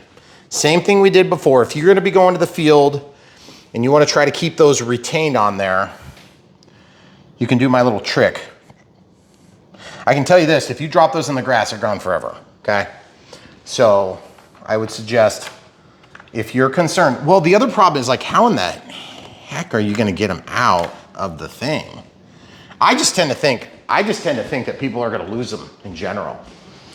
Okay, but the spring isn't critical to the operation of You the could technically do it thumb without bolt. the spring, but it's gonna be harder to pull them out. Right, no, I understand that. So look, once you get these up high, I still firmly believe the best thing to do would be to just give this a little half twist. Just make it so that it bends in just a hair. I'm gonna do it on each of mine. Okay, now you guys don't have to do this, and it's not like the manufacturer recommended. This is a Brian Phillips idea. At the end of the day, I do come up with some ideas. It's not really anything too terribly special or fancy here. But I know what it's like to be out in the field and need something to not be lost. Yeah. See, that little flat is all it takes. Just a little teeny bit of pressure. Yep, and that'll keep it on there. Okay. Then you might have to screw it till, that'll retain it for you. Okay, now this wing is not quite lined up yet. It's not pressed all the way in. So I gotta figure out how to press it all the way in. So I'm gonna probably press it all the way in on one side. There wasn't like some trick that explained how to do that in the manual, was there? I don't know, I didn't read that much of it yet. Okay, wonderful. Thank you, camera crew. I'm here to read half of the manual. Were you the one that said like, hey, we need to rip open the box and look again? Yeah, I didn't have time to read the directions. So you didn't read the next, so was it the next page? No, you skipped a page, so I was a page ahead. Oh. Normally I try and read over my shoulder while I'm filming while you're working. Oh, okay. But I can't see through the pages. That obviously worked great. You're welcome. I'm gonna change that process. All right, guys, here on Brian Phillips RC. Look at that, look at that, amazing. We're the only ones that taught you how to retain your springs. To be honest with you, if you work with springs much, then you would have already figured that out in 30 seconds. And to be honest, it's not really that big a deal, but I just don't want people losing their springs. Right. Because that would be annoying. See, every single one of them now. retained. Why did the manufacturer not do that? Because they don't have somebody that goes through with a pair of pliers and does that. Are you kidding me? What do you think they do to build these things? You don't think there's somebody with a pair of pliers in China? No. One of them? Yes, one. Only one. He was busy that day. He was, that guy was, he was on vacation the day they built ours? Yes. Okay, all right, so let's be honest here for a second. This is the first time I'm nervous about building this plane because I can't figure out why the wing is not seated all the way, okay? We have run into this a number of times where the wing joiner slides to one side or the other and it doesn't want to like let it go all the way in. I'm kind of struggling to get this lined up and I don't want to damage and ding it a bunch. So I'm not sure exactly what I'm going to do, but camera crew's going to do our best to give you guys a shot of it. I might be doing something wrong. I don't think so though. But I am kind of a little bit hesitant on this step. Are both sides not quite lined up? I think what I'm going to do is I'm going to pull one wing out, okay? Okay. And I'm going to assemble one side first so I have a firm place to press against. Okay. This might not be the best move, but I'm going to turn it vertical so now I can really get in there and see. I'm going to press that wing in so that I can get purchase. Now I don't have purchase here. See? Can you see when those holes are lined up? I can, but if you can't, that's what I was trying to show you. Oh, I can see the holes. I can see what you're aiming for now. So we're trying to get that lined up with this, okay? So when they're not lined up, it ain't gonna work. It's gonna be like no soup for you. Ooh, that was better. It was better, but it still sucks. The front one is. Okay, so once we get that started, I can press the front one in. This might be one of those times where I have to go get another tool to actually drive these in. Do you want me to try and screw it while you're pushing together? Oh, it snapped. I heard a snap. Do you remember that little explosion symbol? That was on the horizontal stabilizer. Okay, hold this so it doesn't tip. Okay. Hold it up higher like a lever on the wing, hun. Up higher on the wing. Well, I can't let go of it now. I only have one hand. Up higher, like here. Let go, let go, let go. See, then I can control it easy, okay? All right, so now that we have that started, the 2.5 millimeter drive is gonna come in handy because I can get my body out of the opening. This is going, I think. Okay. How do I know? Because I can feel nothing. Now it's going, I think. Oh yeah, look. Did you see that suck tight? Look at this. This seam pulled tight. Once it pulled tight, I could feel purchase on the threads. You hear the spring? Yep. Oh yeah. Okay. All right, folks. Now the reason we're doing this way is because then that gives me the ability to pivot the wing like this to get it to seat down. Once it's seated, then I'm only fighting one hole at a time, folks. Okay? And yes, you could use a flat screwdriver, you could use the thumb screw, whatever works for you. But in my case, I like the concept of being able to be out here where my hand has free range of motion. I'm just trying to, there it goes. You guys could hear it, right? Yeah. So while you're screwing, if they can't see, because it's hard to see, this middle part here has to get seated down in that little hole before it starts going. It's just really hard to see that. Well, it's hard to show it because, it's hard to show it because it's just in a tight spot, but that's why they did these designs. But I gotta say, that is a pretty sweet design. That's all the way down. There is no more going any further. Okay. Okay, so now that that's down, I can slowly let this tip down, hit the other wing, okay? Now we're gonna use gravity to our advantage to actually slide this in, okay? Okay. Now a couple things while we're putting this together. There's gonna be a major connection point here, 1, 2, 3, plus 3 servo leads, okay? If any of those connections fail to make full contact, you are going to not have an engine, potentially flaps, potentially ailerons, or potentially LEDs. Just keep in mind, that would be good to not have those things gone. Okay.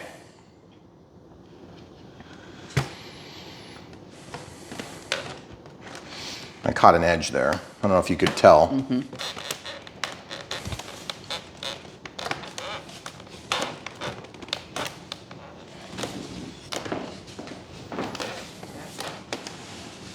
Now that it's got the wing on there, it's balanced. Okay. So now either the front or the back, either one gets aligned, then I can lever it back.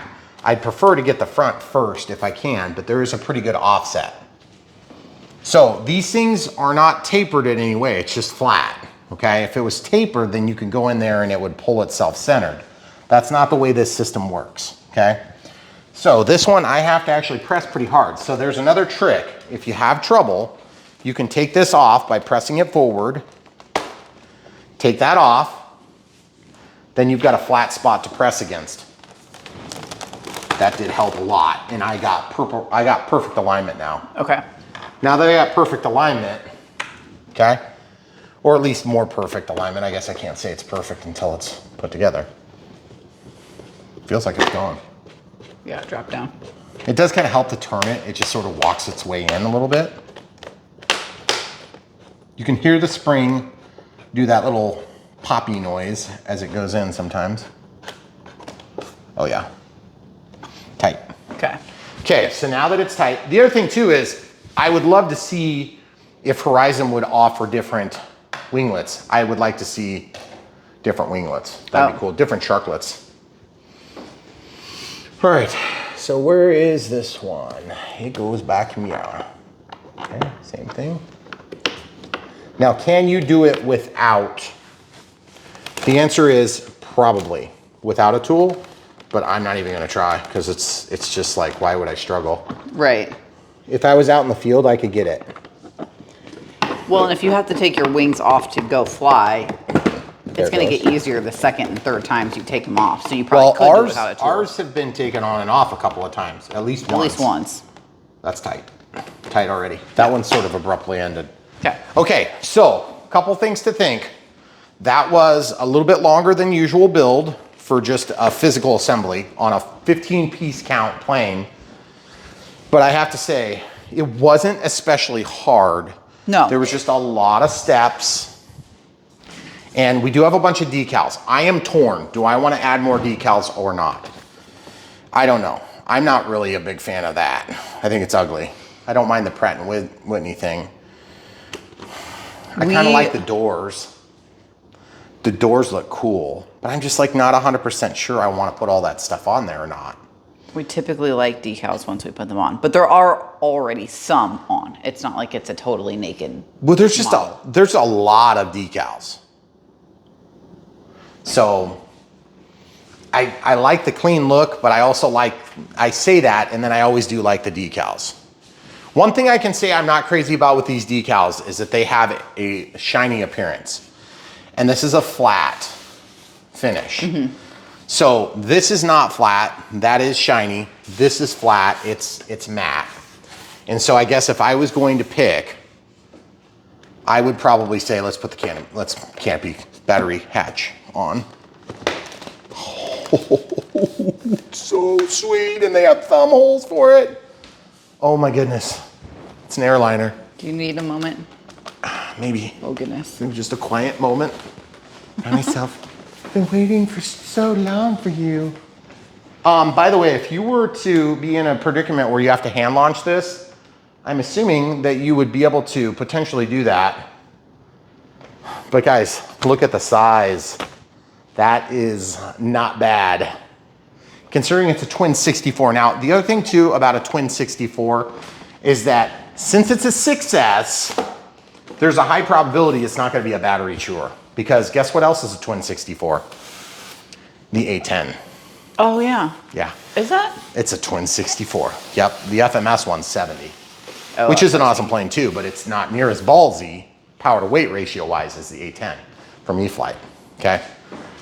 Both made by FMS. So, all right, this is a sweet, sweet airplane. All right, so the next question would be, do we decide we wanna go ahead and do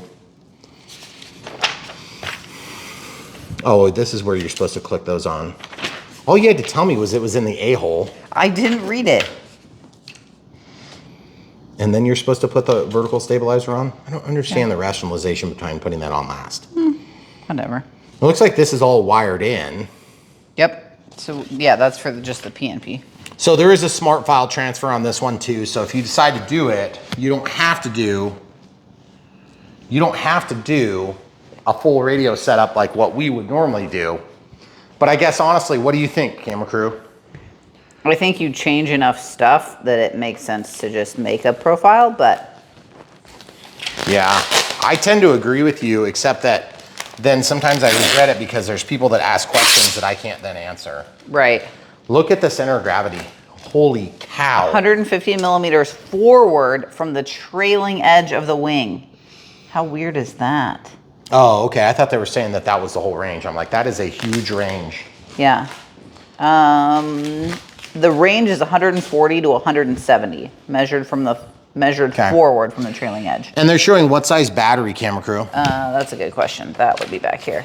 They are recommending 5,000? Yep. 6S 5,000, 5,000. 6S 50C. That's what I was going to suggest, folks. They don't have a CU rating recommendation. 5,000, 6S 50C. Given that this is a twin 64, I'm pretty comfortable, pretty confident that this plane is going to do just fine with a 50C 6S 5000. It's going to be good, okay? So now the other thing too is they're saying what's the range? Did they say we could do smaller if we wanted? Well, that's what the recommended is. Nope, that's just the recommended battery. So you could do a bigger battery if you wanted. You could do the 7,000 or you could do the 3,200. Usually there's like an optional equipment if they have a range. Why would you need a Phillips screwdriver? Is that to tighten those screws? Those were all. Yeah, we used all these, but I don't know why you would need a Phillips. I was looking for a diagram for the decal placement, 95. So it must be clear at the back. Holy cow, 95. Yeah, that's like into the probably foreign like languages. The last page. Okay, so let's just see, guys, on the decal placement. Oh yeah. Oh, there. Wow. Holy shnikes. There's a lot of decals. Do we have Neo on the bottom? Yeah. Yes. Look. Yep. So it's already on the bottom? Okay. So I think what we're probably gonna do is we're just gonna call it quits on the build portion of this video. We'll do the radio setup next, but I think we're gonna take a minute. We're gonna do highlights if we have any problems on decals. Are we gonna just put the decals on off camera for a minute? Yeah, I think so. Because like you guys can figure out, if you wanna do decals, it's pretty straightforward stuff. Putting on decals is not hard. If we run into problems, we promise to stop and talk about it, okay? Because if there are problems, I doubt they are, then do you want to just do one? Let's do one. Can you just pick one? Okay, so why don't we do this door? Okay. I would want to do this door. So how do you tell what the number is? Go back one page and Why it do they shows do that the on two different placement. pages? I know. 30. That is not That it. door? That is not it. That's 34. 34. 34. Okay, so let's find 34. So 34, I'm pretty sure it's back on the back. There's 36. Tell me if you see it. Good Lord. There it is. It's up at the front. Oh, okay. So it'd go right here, guys. So 34 goes right here. So I'm gonna pivot the plane. We'll just do one decal. Uh-oh. Does it even have an outline in it? I don't think so. Well, you can tell where it's supposed to be. It's supposed to be right here. Step over just a little bit. Okay, good job. Yeah, it's in front of the seam. So this one goes upright. So camera crew, are you filming? So I'm gonna just put this on. This is 34. It's gonna go right above this gear. It goes right above the gear. This line is further back on ours than the gear door. See, they show the gear door really close. Yeah. So I don't know if it goes here or if it goes there. See, because I feel like that's another cargo door. That cargo door is number 30, goes there. So look, number 30, where's 30? 30 is here, right? Oh, one of those bigger ones. One of these? Yeah. So that actually is going to go over there. So we need to make sure we're right above the landing gear. So right here. Okay. That's where that goes. And if that's wrong, I'm sure you guys will let me know in the comments below. So that being said, the decals are gonna be a little bit of a task, but this is one of the very few times I actually like the task, especially on a smooth finish. This plane should receive decals pretty easy. Let me give you a juxtapose here real quick. This particular model, where we had somebody nicely send us this beautiful chick, there's lots of bumps. Yes. Makes it incredibly hard. This is a water decal. It works good, okay? Yep. But when you have a regular decal, it doesn't work so good. That was actually a water decal too. There, and this one had lots It of just decals. didn't have enough softness. So these ones should be really easy. And we will give you a look at it when we're done. We'll do a quick rundown. So guys, thanks for watching our build portion, unbox and build portion of the Unbox Build radio setup. We'll come back with radio setup next. All right, so we've got most of the decals done, but there was a couple of things. Our Airbus sticker came all cattywampus here, which I didn't put that on, full disclosure. You might be putting yours on, so this might not be an issue for you. I told you I would show you the highlights or lowlights of the decals. There's been a ton of them. A ton of decals to put on. I do not know if this is gonna come off, but I'm gonna try my best. Give it a good college try here. Just getting down under there. And this is a painted surface, so it may or may not come off. But to me, it's annoying to see a decal, especially a prominent one that's in a wrong location. So I'm just gonna see if I can work it. So far it's coming off. Camera crew's gonna not block my light. Okay. It's gonna very slowly peel this. Now, again, this happens to be an early sample, so the factory might have thrown that on there as a test, or maybe it got put on there just erroneously. But this should be flat and level with the length of the aircraft, okay? So I like using an X-Acto knife, and yes, it is sharp. So if you do this, just don't stab yourself. I've done that before too, that's not very fun. Okay. All right, so then this is the right location, but I want it to be square with the length of the aircraft, like that. Oh yeah, that makes a big difference actually. Surprisingly, straight decals make a difference. Now, let me give you an example of one of the confusing parts. This was all one decal, and I got a kink in there, which is annoying. I may peel that back off camera and do the same thing I did to that.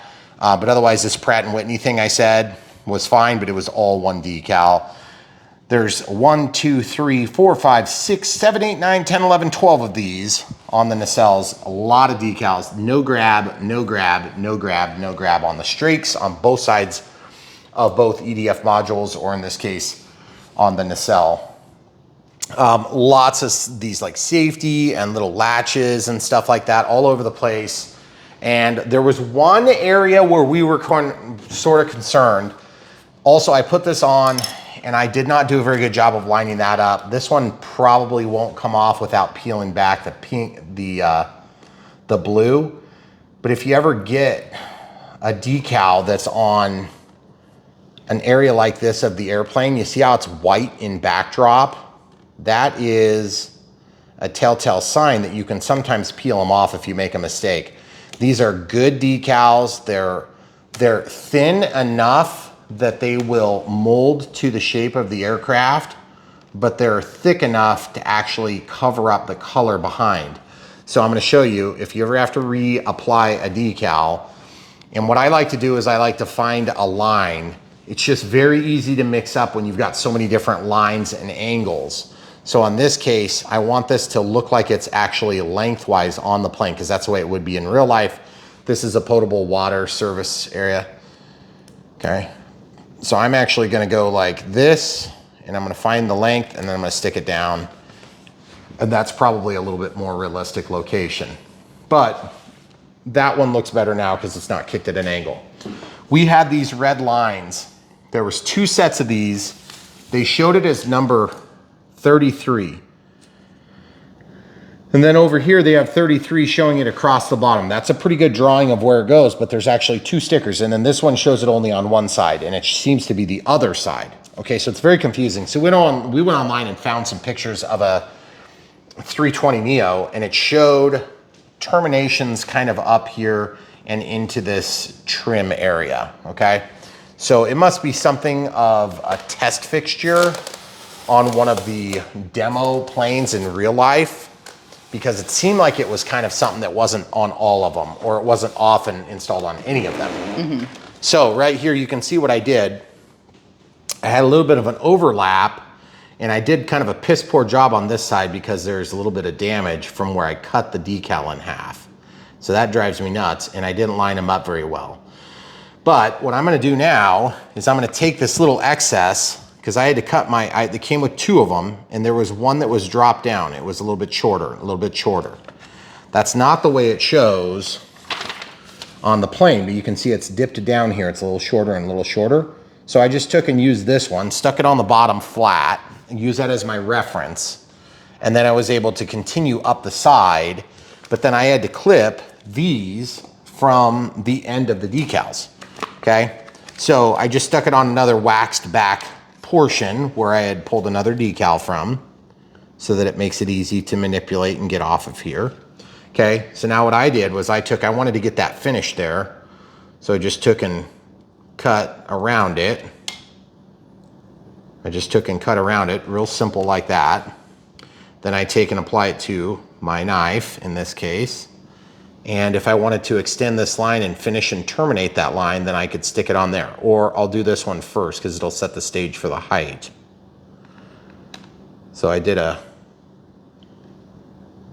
once you get it lined up, let it stick, pull the knife blade out, and there you go. So that's the first one, then the second one will be slightly shorter, and so on and so forth. Because if you just try to stick it on there, it's not gonna look right.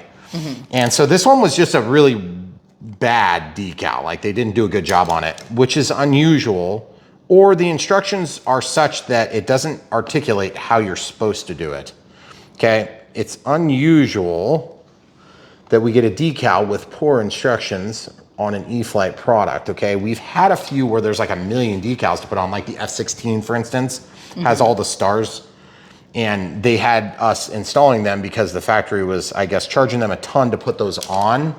And so they were like, well, we can keep the feature, but we can just eliminate having the factory do that portion of it. My predisposition is usually have the factory do it because they do a pretty good job of decal work. Usually, okay. So I just gotta line that up a little bit better. See, I've got my overlap screwed up. But this was a little bit more work than it would have had to be. But I told you, see, and I did a piss poor job on that one too. Yeah, so, they just had a whole back one. I don't understand why I can't get this one right. But it's on top of another decal. So we'll pause and I'll fix that and come right back. Okay, so as you can see, now we've got that nice white outline around it, which is very minor and you're not gonna notice it when it flies by. But at the same time, we also got 2 of these that were extra and not identified, and 2 of these that were extra, just randomly, there's 4 of them. They are underneath the wing here, next to this jet fuel max pressure here. And I think on the real ones, there's actually 2 ports for filling. So I guess if the instructions would have showed it in a different orientation, there's actually a relief in the foam here. And so I just sort of used that. I think technically if you'd have scooched it over, you could have done 2 of them and you would have used up all 4. So that was one point of contention. And if you look here, it says they're all number 20, which by the way, this does not lay out the way it does on the decal sheet, which is confusing too.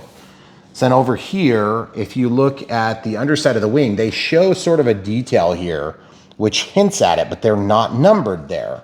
They are, however, numbered here, 21 and 20, okay?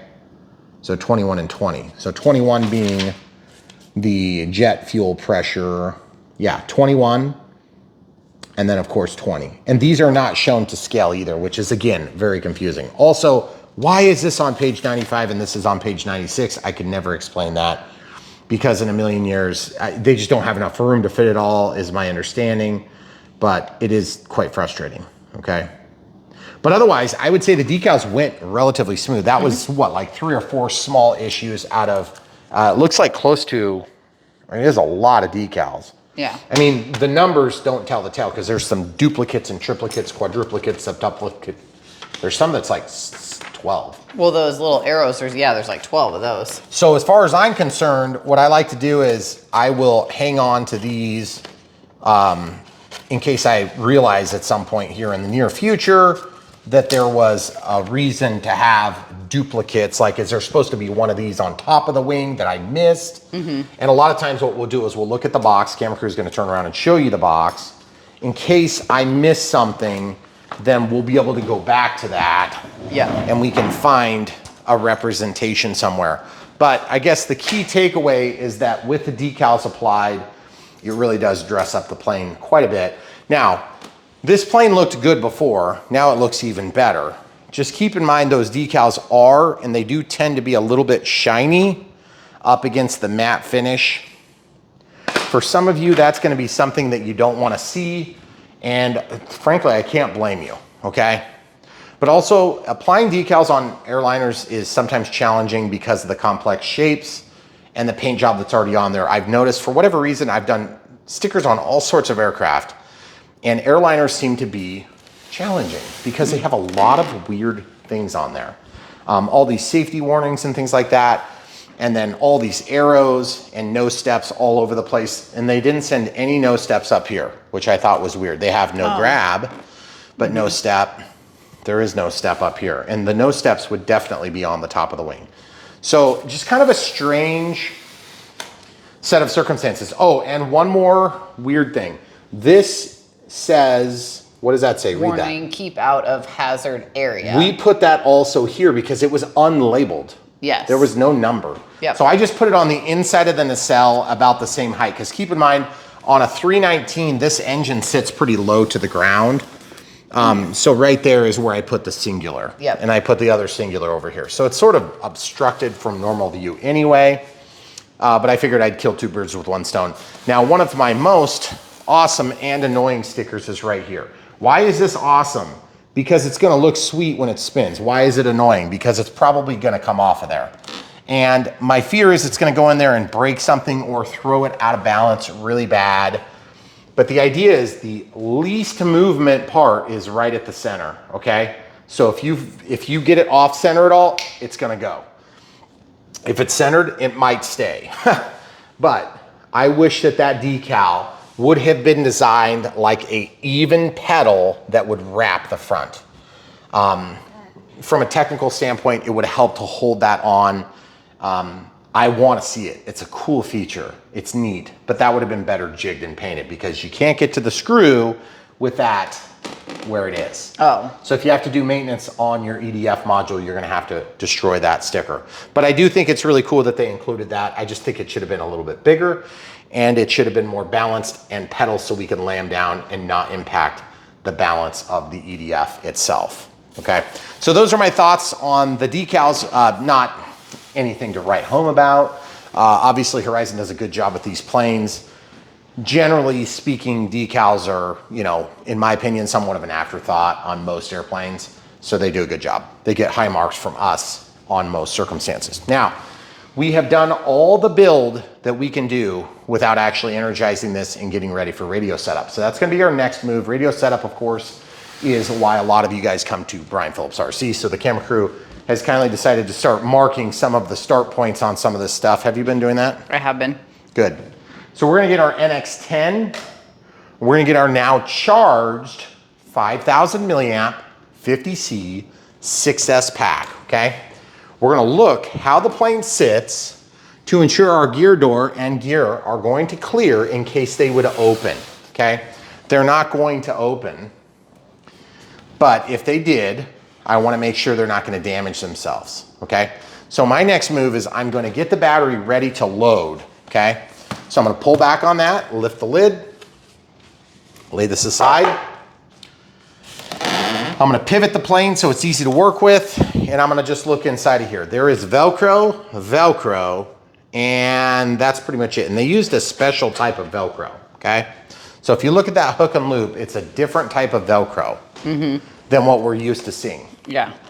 Horizon, if you're listening, please don't do that. Just use like conventional Velcro that everybody else uses, because it makes it a lot easier on guys like me that don't use Velcro to do my shelf liner trick like this. Or better yet, just do shelf liner. To be honest, I don't have a problem with the Velcro because you can add the Velcro, you can add shelf liner to Velcro super easy. So I'm just gonna reach into my bag of tricks here. I'm gonna find something that looks like it might stick. This looks like it might stick. I'm gonna see if it sticks, and it does stick, and I don't need much. Wow, that sticks really good actually. But I would like it to be at least as big as that piece, and so I'm probably gonna strike out to a certain extent because it looks like all of these are gonna be smaller. You don't need that much shelf liner to hold a battery in place, because once you get a little bit of purchase from the straps holding it down, it tends to hold itself fine, okay? But also, it's super easy to apply this stuff. It's very cheap. I think it was like $10 or $12 for that roll. Yep. So you're gonna buy it once, it's gonna be in there. You can find that and all sorts of other supplies, up to and including things like foam to foam, CA, China glue, things that we use on a routine basis, like screwdrivers, all that stuff at brianphillipsrc.com/supplies or bprc.me/supplies. Same place, just a shorter link, less typing. Okay, so real quick, let's see how we wanna lay this out. Camera crew's gonna stand back just a little bit so we don't have to keep jumping over each other. This could be moved forward or backward to make our center of gravity work. Because there's quite literally two positions, I have to be a little bit careful how I do this. Unusually, I'm gonna have bigger than the battery. I'm gonna have about twice as long as the battery. That is unusual. Like I said, this stuff is cheap, so I'm just gonna waste a little bit of it today. Okay? You're probably thinking to yourself, good Lord, you're really gonna put that whole huge thing in there? And the answer is, I've been needing to square this off anyway for some time, so I'm just gonna square it off real quick. And all I'm gonna do is I'm gonna square this off, and then that's gonna be the piece, I hope. And I don't need to really do a whole lot with it. I just don't wanna create a heat issue, okay? So that's obviously too long, so I could shorten it by a factor of however much that is. As you can see, this is a very quick, very easy process. It's not like I'm out here with a measuring tape or calipers trying to get this exactly right. But I'm just laying it out like this. Normally, I would quite literally put the battery in there and just see how it fits. But in this case, because I need to have room to move it, I'm just gonna go with it that way, okay? So that looks pretty good. And then I'm gonna stick my Velcro in the spots where the Velcro will then hold this in place. Again, then there'll be purchase between this anti-slip and that, because this is slick and the battery could be slick. Or maybe the battery will sit here, or maybe it'll sit there, and we've got all that flexibility built in, okay? So I'm just gonna take the backing of my little Velcro squares off, stick them right squat in the middle, super easy like that. And guys, remember, this is not included in a bind and fly plane, but it's not included for good reason. It's so cheap, it's kind of like having glue sitting around ready to rock and roll. Yeah. You don't have to do this. Yours will probably come with a piece of Velcro, okay? Or hook and loop, or whatever they want to call it, okay? So just let that stick down there. I'm gonna undo this middle one. Heavy, high quality straps here, by the way, if I didn't already mention. And this plastic will help protect it as it's being used. I'm gonna get this plug just dropped here. And we're just to lay this down, center it, boom, ready to go. Okay, very good. It'll buy us a little bit of protection on the antennas too if it would get the battery up on top of it, okay? Yeah.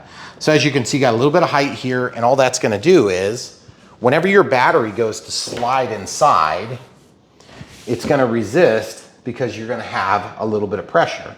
And you guys can't tell, but I'm a strong guy, and that you're not moving it if you have any pressure. Right. So if it moves, it's because you crashed, and if you crashed, who cares? Your center of gravity is no longer relevant in that situation, okay? So now we'll take a quick sec, clean up, and come right back. All right, so a couple things. Now that we can get the battery installed in here, okay, I'm just gonna put it, I'll probably put it with a lead forward. And I'm just gonna go smack dab in the center, okay, of the tray. Not the plane, but the center of the tray. Slide this through. Yep, they move free. That's one of my checkpoints that I like to see. I'm gonna pull this in, pull it tight. Wow, there ain't much there. That's not very much at all. Holy cow. Purchase on the Velcro? Yeah, did you see that? I mean, I kind of like that it's tight because then it makes it easier to put it in and out, but look how little there is holding it. So, just for grins, because I assume we're probably gonna have 2 of these involved at some point, you can see there's not like a ton of like huge flexibility. You're either hitting 1, you're hitting 2, or you're always gonna hit at least 1, but you may not hit 2. Right. That's unusual. So I am gonna go to the center while we start our center of gravity mark testing, okay? So, pull this up just a little bit. I like to keep it so that this thing doesn't get right on an edge of the pack and damage it. But I don't like that having to be wrapped like that. I'd rather that be on the flat. Okay, it just seems to make it easier to load the batteries. That seems a little bit unnerving that it's that close to not reaching. I guess we'll see how it goes for now. Now, because the lead, I don't want to plug it in yet, so I'm just going to plug in the negative lead right here. So the negative lead here is now plugged in. So that's simulating what the cable is going to do when it's neutral and relaxed in there. I'm going to put the lid back on. We're going to check the center of gravity. Now, normally I would mark the center of gravity, so that's kind of our next move. By the way, make sure that this drops down far enough that it actually goes forward. It feels to be a little bit sticky, so when I press my finger on there, it allows it to snap back. If yours does that and it fights you, that's a triangle. Wow. You might want to just be careful. If it continues to fight you, one suggestion would be to take an X-Acto knife or something similar and just take the back side of the blade and just knock off the edge here. Not to make a loose fit, but just to get it lined up a little quicker. And maybe there's a little bit of residue on there from paint. And then same thing here, if it gives you problems, you could take and either lubricate that or shave a little teeny bit. Let's see if it snaps. See, it's still tight.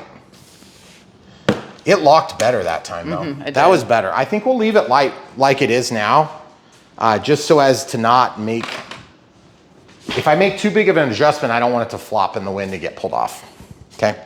So now we need to check the center of gravity. What are the measurements, Cam Crew? This says 150 millimeters forward from the trailing edge of the wing. Measure where the wing meets the fuselage. But then over here it says a range of 140 to 170. 140 to 170. Yep. Okay, so can you come back? So 140 to 170 millimeters. So 140, that's way out there. So close enough. I'll lock this. From this in, from here, okay? So I'm coming in, this is pretty square to the fuse. So I'm gonna just go with, it's a couple millimeters behind, but let's just go with where it is, okay? Dot number 1, okay? And that is halfway between these panels, okay? Okay, so there's one mark. Okay. Then 170 is gonna be how far? 30 millimeters more. You looked at me like I did my math wrong. No, I was just double checking. Okay. So here's 30. Oh man, there we go. So I'm tightening it down this time. So now I can take and mark the front edge at 30 and then the front edge at 30, okay? So now we have the markings that are from the manual that indicate where the center of gravity should be. Now, how do we translate that to tested and confirmed and comfortable and ready to fly?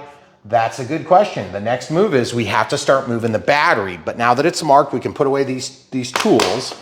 Those 2 black marks are gonna give us a really good idea of where we need to be. And by the way, that is a very broad range, folks. Yeah, it is. That is, not only is it a huge range, even for a big plane, that's big. We've had planes that are this size that have had a 10mm range, like pretty standard. Yeah. Okay, also the gear are currently up. Normally you want to test this with the gear down. But the gear I want to get in the ballpark. Yeah. Okay, so I am going to hold this plane upside down. Why upside down? Can you put my finger where it needs to be? Just line it up where it's supposed to be, in the center. Long finger. There's a nacelle there. Your dot is an inch. Can you just put my middle finger in the center? Yeah. Okay. So it's tail heavy right now. That's all I need to know is it's leaning back to the tail. When it leans back to the tail, it's tail heavy. So what that means is it's going to have a very touchy elevator and it's going to be understable. So it's going to be a little bit harder to fly. Now that's not to say this thing won't fly a little bit tail heavy, but if it's nose heavy, it's going to tend to be more stable. So it's a little easier on a maiden flight. That does not mean it's going to fly better. It just means it's going to be easier, more stable flying plane. Okay. If you throw a stable plane in under no power, just a glider, it's going to go generally straight. If you throw an understable plane, it's going to loop and roll and all that stuff. So you're more actively managing it. Okay.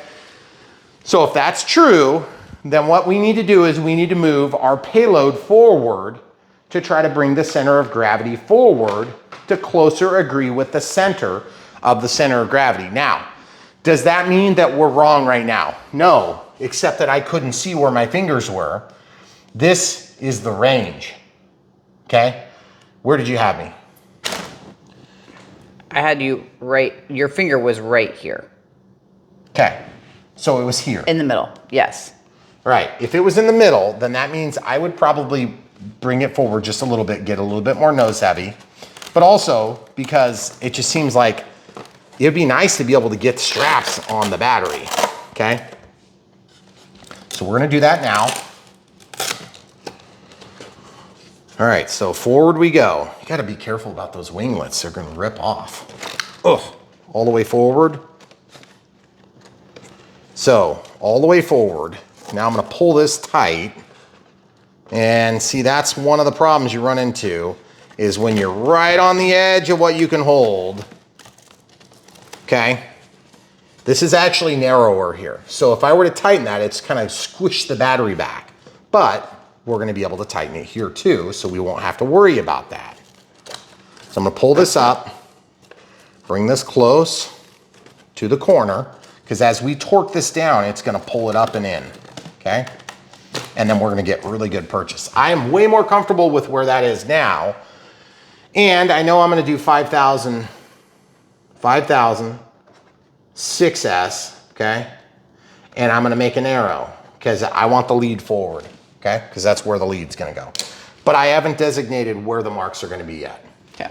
I do that to translate the center of gravity configuration that we want to start with to the battery bay, because this thing could hold a lot bigger battery or a smaller battery.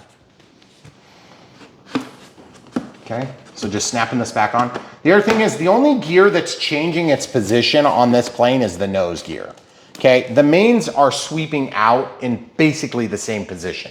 So in terms of, you know, nose to tail, there's not much change. The nose gear is going to come down like this, right? Yeah, it goes down like that, I believe. If it's like the real one, it will. Okay, this time when I ask you to put my fingers on it, it's just hard with the nacelles.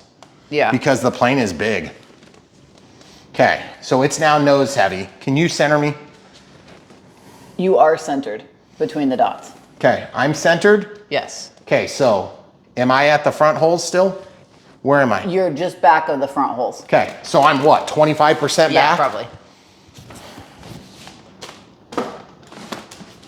We don't do math on camera for a reason. Okay, so that means that I'm well within the range. I have a better bite on the battery. That's where I want to start. Okay. When I throw the nose gear forward, it's going to tend to be a little bit more tail heavy. Because the nose gear is parked like this. It's gonna swing down and toward the tail of the aircraft. It's hardly anything changing, okay?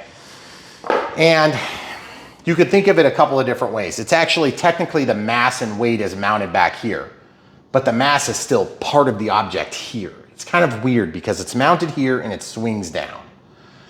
So do you qualify the weight from this point no matter what, or do you qualify the weight from wherever it parks inside the cabin? Hard to say. On this one, I would say it's not a big enough change that it's worthy of making a big adjustment, okay? So I'm just gonna go with here and here. That's how I do it, guys. That's how I would recommend you do it. If you don't know, start there, give you a starting point, and then you can always make adjustments. It's not like the thing is gonna crash out of the sky if you're tending toward the front of the center of gravity versus tending toward the back of the center of gravity, okay? Now, if you're trying to do some crazy 3D maneuvering with this plane, which might be totally possible, I don't know yet, then you're gonna tend to wanna be a little bit more on the tail heavy side so you can get it to do more of the MCAT's maneuvers. There's no MCATs on this. This is Airbus. Sorry, that was a cheap shot. Okay, so what's the next step? Now that we have done all the physical installation, everything short of actually hooking up the wires, which is killing me to not have that done yet. This thing looks sweet. We have to set up a bind and fly profile. There's two ways to go about doing that on this plane. We can turn on the transmitter, we can build a profile, and then from that said profile, we can bind, and then we can have our profile apply to this particular plane. However, this plane has a bind and fly profile that's already been created, and it's stored in the transmitter, or excuse me, in the receiver. So in order to access that, when binding, it's gonna ask you if you wanna pull it, okay? I'm a little bit concerned about that because I don't know what all they're gonna set up. Right. I can tell you this, it doesn't look like they have a lot going on. It's just like a traditional flap setup, dual rates and expo. I'll tell you my setup, it's gonna be a little bit different. They've got a flap position here. They don't talk about thrust reverse on this, do they? No. Okay. Let's see if they have anything about thrust reverse. I don't even know if you can do it this old way anymore. Okay, in-flight trimming. Thrust reversing, optional. So thrust reversing is definitely gonna be something you might need. Okay, so by default, it's channel 7. Okay. I think what we're gonna do is we're just gonna set up a regular profile because to be honest with you, I don't wanna undo all the crap that they set up. Right. So if you wanna bind and fly and just pull it out, just skip this part where we build the profile, okay? And then you can just pick back up where we left off, okay? Yeah. It's not a super hard process, and to be honest with you, I think it's really valuable to know how to use these expensive tools. You don't even need to be an expert at it. You just need to have some of the basics so that you can get at least the value you paid for out of it, okay? So turning on the transmitter. To build a profile is pretty simple. If you have like 275 models in your transmitter, then it's gonna be a little slower to start. Ours is definitely getting full. Spectrum Airwear is only supposed to support 250 models. We have a lot more than that. Cancel and back. Add new model. You'll see it says 264 or 246. If I scroll up to the top, there's some that are way higher than that. I think we have a list from previous models, previous transmitter models that was like an NX8, another NX8, and an NX6. So we have 4 different numbering pneumatics, I think is what that would be called. Is that the right word? Really? Add new model, create. If I said that wrong, correct me in the comments below, please. I know you will. Okay, so this is gonna take a second. Okay, so when you do create a new model and it takes a second, that's all right, but that does create it as an acro. And, okay, so we've already got the acro set up. That's this thing. You don't have to do that again. If you change it now, it'll reset everything. Model name, this is where you would type it in. So you can also change the numbering if you want, but that numbering is not necessarily a real number. It's just more of like a name. So if you ever pull all your models off or you put them all onto like an SD card, like we usually try to do once in a while, we haven't done that for a while, by the way, then it just gets all goofed up. So don't worry about it. Just, if you pull it off and you put it on like a memory stick and you put it on your computer, you're trying to sort stuff out, don't expect it to be very well sorted, okay? So this is where we're gonna type in the names. This is the Airbus A320neo twin 64. We'll come back after we type that in. All right, so the Airbus A320 twin without an I. 64 millimeters because I ran out of characters. Get back. Aircraft type. This is where we're going to set the wing type. Full disclosure, if you're doing this without downloading from the transmitter receiver combo, then you can also follow along in the manual. Or if you're watching this and things have changed a lot and maybe it doesn't work as good as what we're telling you, this manual, you can always follow our links in the video description below. And then like you're gonna buy it, except you don't buy it, you just scroll in and you go over to like the tab that's manuals and support. Yeah, manuals and files or something like that. Yeah, manuals and files. Click on it and it's got an English, German, Dutch, whatever variety you need. It should be there, ready to rock and roll. And in our case, this happens to be on page 11, and we're looking at the NX series setup. If you want to look through their setup, this is where you can look, or you can pause the screen. But in our case, we're just going to continue through this. Sorry, I just realized I never really said that. So we don't have a normal wing type. We have one aileron and one flap, and you're probably thinking, but there's more than one aileron. There's one. That's one control channel for it. And we have a normal tail. Now this is technically multi-engine, but I don't know if we're gonna mess with that or if we're gonna even think about trying to do differential thrust. I don't know if we need differential thrust. It's not like we're flying this off of floats. It would be kind of cool, but I don't think it's necessary to change it. It's probably just gonna cause our plane to like wanna crash itself. But let's select an image. From the standard image file, we'll just scroll through and find something. There is not an airliner. That's as close as it gets, I think. Okay, so now we're gonna set up a flight mode. All right, so we're gonna activate this on switch D, okay? So we're gonna highlight that and then activate switch D. That's gonna give us 3 flight modes. Okay, then we can go into the spoken flight mode. This is where we can make our labels so we know what mode's gonna do what. So there's 3 of them. You can also make it so your trims are separated here from each other. By default, they're not separated, they're called common. So they are true for each of the modes. But if you have a mode that it just sort of behaves a little bit weird, so you can separate that out if you want. Okay, that's in a different system setup. We don't usually do that. Okay, so this is where I would type. You can see my scrolly wheels starting to get a little worn out on this NX10 since we have hundreds of models in here. Okay, so we're gonna scroll in for here. This is gonna be our AS3X setting. I like that at the top because that's where I normally start my flight. And if we use safe, we'll actually scroll to that a little bit later. So AS3X. Okay, so AS3X, remember that's just a label. Then we'll scroll way down and we'll come back. Okay, so AS3X mode. So then you can test it if you want. Then I'm gonna change this to say off. So cancel, cancel, clears it. So now I'm gonna type in the word OFF and come right back. All right, the word off, and then this one's gonna say the word off as well. But we just have to scroll down to it. Off, okay? Okay, so we'll change this one to say safe. Cancel, cancel, whoops. Highlight it, cancel, cancel, and then we're gonna type in SAFE, Sensor Assisted Flight Envelope. So we have safe, then we'll scroll in and make it say that word. All right, so safe mode, off, and AS3X. Okay, so we're done there. Channel sign always gets a little bit confusing because we don't necessarily know how we're gonna do our reverse thrust yet, but I know for sure that gear are gonna be on switch A, and evidently on channel 6, they've declined to give us flexibility on that because that's gonna be tied to flaps at some point. I want channel 7 to not be B. If we were gonna use channel 7, that would be for thrust reverse. Because that would be the default. I guess we could hypothetically set that to switch G because that's what we're gonna end up using. I wanna keep the rotary knob attached. Go back just a hair, thank you. I wanna use the rotary knob for a channel, but not a pluggable channel because we have 6 pluggable channels. Everything else is gonna be unpluggables. We have 20 channels that we're using. Even though this is an NX10, we have 20 channels.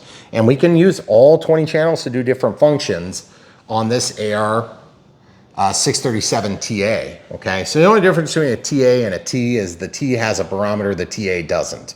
Okay, so we'll lose access to the altitude functionality and the Vario, but like most people aren't gonna want that in this plane anyway, and that's the way the bind and flies come, is with a TA. They almost always have a TA. Once in a blue moon, they'll have a full one, but only if they have some weird function that they need that for.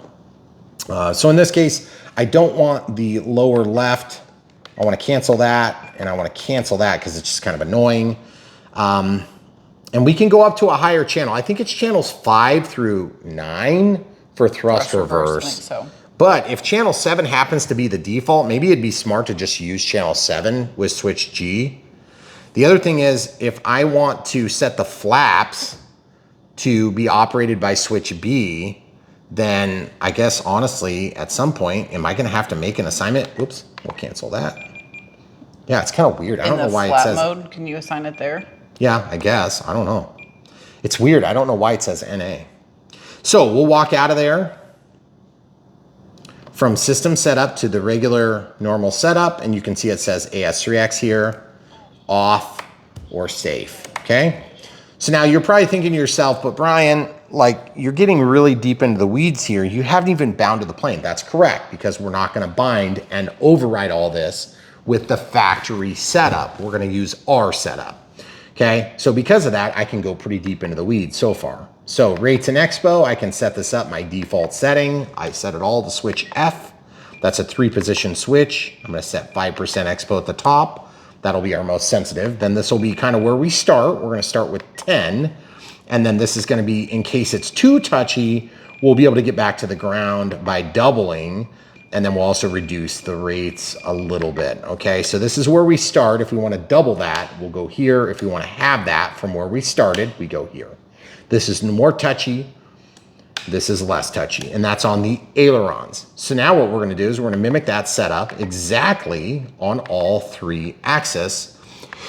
And I know some of you are thinking, but what if you have a good elevator, but you have a bad aileron? Well, the idea of this setting being tied to the same switch is that you are trying to get to the ground once. Then you make your adjustments that are necessary. I'm gonna tell you this, I have almost never adjusted my expo after the maiden flight. Sometimes I forget to turn it on and I don't ever adjust it. But it is very rare that we need to make an adjustment after we set this up. Now that is because I like the way that it works, and you guys might not. You might need a little bit more expo if you're a little less skilled, or you might want a little less expo if you're a lot more skilled, or you do a lot more 3D stuff, okay? All right, so here we go. So that's normal. If I want more, it'll soften the sticks and also reduce the overall output with a lower rate. Or if I want a little bit touchier to get it back to the ground, then I can do this. Then when I get to the ground, I would set this to the middle again. So if I needed it more like that, then I would set this to 20. I might drop the rates down 5% or 10%. Then I would put that to like 40. And then I would come up here and I'd set that to 10. So then it's still having a doubling effect, but it's just true for each of the 3 distinct axes of control: pitch, roll, and yaw, okay? Everything else is just mixes of the 3, right? Okay, so then throttle cut, obviously when I have a throttle cut turned on, that's an easy safety thing. Once you turn that on, look down here, you see that says -100 in the monitor. When I move the stick, it doesn't change. That means it's working. When I turn it off, then I can see that the throttle is active. Throttle cut's on, we're not gonna worry about that anymore. Now keep in mind, since this is an EDF jet, we have what we call a pilot fatigue setup that we like to set up. I came up with this terminology based on pilot fatigue of like F-14 pilots and F-16 and fighter pilots in general, and pilots in general, technically. Pilot fatigue is a real thing that's designating, it's helping to describe a pilot being overwhelmed by many different tasks that are happening all at the same time. Okay, now for us, you know, in the cheap seats flying RC, it's not like we're launching rockets and then setting up, you know, anti-aircraft chaff release and stuff like this. It's just basically what we're dealing with is we're dealing with flying and landing an airplane. I have a setting I call pilot fatigue where I turn on thrust reverse and it's controllable. And then I pull back further and it's full bore reverse and it's full throttle, but I don't have to move that stick because it's highly unusual to land a plane and apply throttle. So, and that would be true in a real airliner, I assume, okay? Except that you do it on a routine basis, okay? Especially on shorter strips. Okay, so I think we're gonna set up thrust reverse with pilot fatigue on this particular model. But before we do pilot fatigue, we'll make sure it works, okay? Because sometimes we have trouble with it, and if we do, I don't wanna waste the time, I don't wanna waste your complexity or put more complexity in the video that's not gonna be helpful, okay? So we also have a timer that we can set. Now the timer is probably gonna be a bit of a misnomer right now because we should have telemetry feedback that will give us warnings. Flap system, I'm gonna set it to switch B. And yeah, we do have it set. So it's set to 0. We can do the factory setup on this because it's kind of handy to have that. So they're saying 100% on position 0. What the heck? Oh, 100, 0, minus 100. Okay, so flaps are 100, so plus 100. You don't have to figure out the polarity if you follow the manual, which is kind of nice. One thing that's bad about polarity, meaning plus or minus, on these, if you get it wrong on the wrong bind and fly model, you might drive the servos into a dead end and fry them, okay? Especially on balsa wood planes, okay? So we'll set that to 100, and then we'll set this to minus 100. Is that what they said to do? Yes. Yeah. And how do you know? Because it says position 0, position 1, position 2. Now, position 0 is all the way forward. In this case, you can see right here it's labeled. Position 0, position 1, position 2, okay? And then it corresponds, you can tell where we have selected by where that box goes, okay? So I'm gonna go to minus 100, and then I'm gonna click to acknowledge. Okay, then this is the elevator correction, and it's 0, 4, and 6. That's a pretty low amount. Not very much, yeah. 4 and 6. Now, I'm gonna be honest with you. With AS3X Plus, now this is an AS3X Plus equipped plane, we would typically have the capability of having a nose gear separated out and stabilizer higher on the nose gear so that you have better ground handling. Because on the ground, the stabilizer will oftentimes be more reliable or different, one or the other, than the rudder. Okay, because you have lost enough airspeed or you haven't gained enough airspeed yet for the rudder to be reliable in yawing the aircraft. Plus you also tip the aircraft a little bit depending on how big it is, and on these airliners they're very tall, okay? So that's one thing that would be nice if you had additional pluggable channels. For instance, if you went to an 8360T, you could do our setup, you could then add to it a separated out nose gear, and you could assign a channel for that. And you can do all that in forward programming, okay? Or, well, the vast majority, you have to do some plugging as well. But at this point, we have all the regular settings. We aren't gonna set up any mixing yet. The mixing is gonna be where we do our thrust reverse. And that stuff is all gonna get done after we bind, okay? It's gonna make good sense. Looks like we got a storm coming through, which is pretty exciting. So throttle cuts on. Oh, let's set the timer quick too. So we'll click, we'll go down to timer. Let's set this to like 4 minutes with a 25% one out active. That means that anytime over 25%, it's gonna start the timer. At 1 minute, I want a warning from a voice. At 20 seconds, I want nothing. At 10 seconds, I want a voice countdown. At expiration, I want a tone and vibrate with a tone every minute thereafter, okay? Now, this will start as soon as I move, even if throttle cuts on, just so you know. So don't be surprised. Then I can cancel it and clear it. Pretty easy. Now that's a 4 minute timer. That might be a little bit optimistic. It might be a little bit unoptimistic. But EDF jets tend to be battery hogs. Twins are even worse, okay? That's why I'm running a 50C pack, and that's why I suggest you do too, okay? So now let's bind this baby. First things first, make sure your landing gear door are free. Mine are free. These ones are easy because they're right in the middle. I'm gonna pull this back, pull pull the hatch open, lay this aside. We don't have to really have the hatch on to do the rest of the setup necessarily. But earlier I did this just to hold this in place, so it's not actually plugged in, it's just plugged in backward. And you can only do that one way. So plugging it in. Oh, LEDs, so sweet. Okay, drop that in. Press this button. Flashy light starts, click. Scroll down from the function list to bind. Disconnect RF. Let the communication start. Listening to the arming ESCs. Auto configuration pops up. It's gonna ask a question here pretty quick. And when it asks the question, we will say no. Right. Okay. The receiver contains a preloaded smart model file. I'm gonna skip it. If you do not use the smart transmitter file, you will need to set up the model. Okay, confirm. Now, keep in mind, that only happens on bind, but I believe you can do that each time you bind. Okay? So if you wanted to go back and use the file, you could just rebind it. You could just rebind it.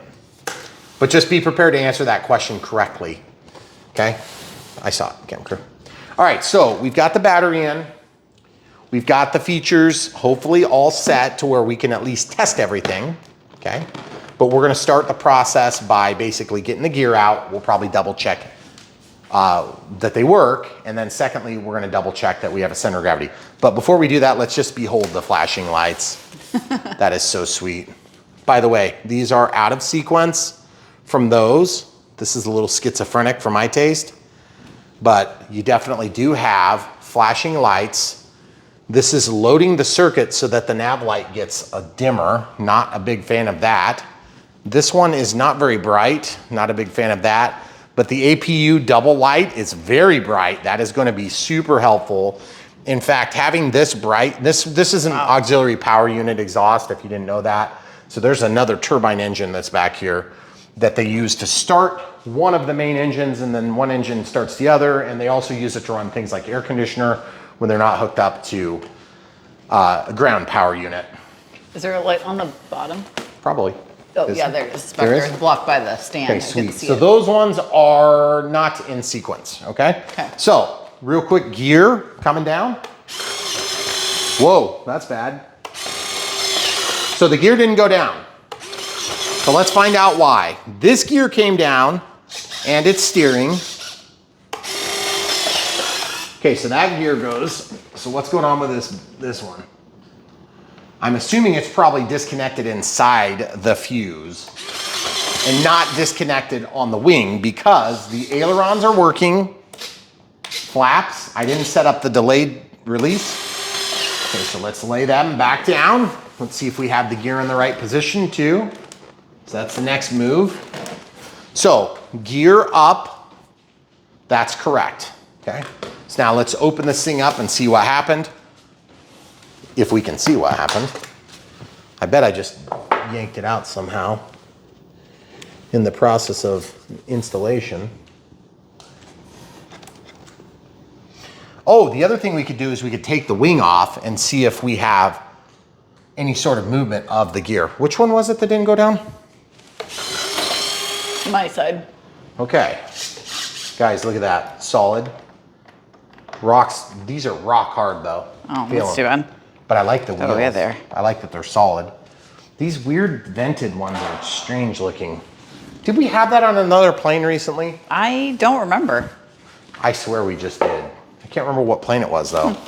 But they make a lot lighter wheel. Oh, gotta check the power real quick. Throttle cuts off. Oh, I don't want to knock all your crap off the counter there. Oh. Look, show them this, look. That's so cool. So this one is spinning this way, right? This one's spinning the same direction, okay? They aren't counter-rotating. I was curious if they were gonna be counter-rotating, but they're not, okay? So throttle cuts on, it's tested, all that works. The steerable nose gear works, the rudder works, the elevators both work, the ailerons work, and the flaps work, but we haven't set up the deployment speed delay, okay? So I have to do a little bit of checking right now on the gear. So let's see if we can figure out what's going on quick. Gear are gonna be plugged into channel 5 here.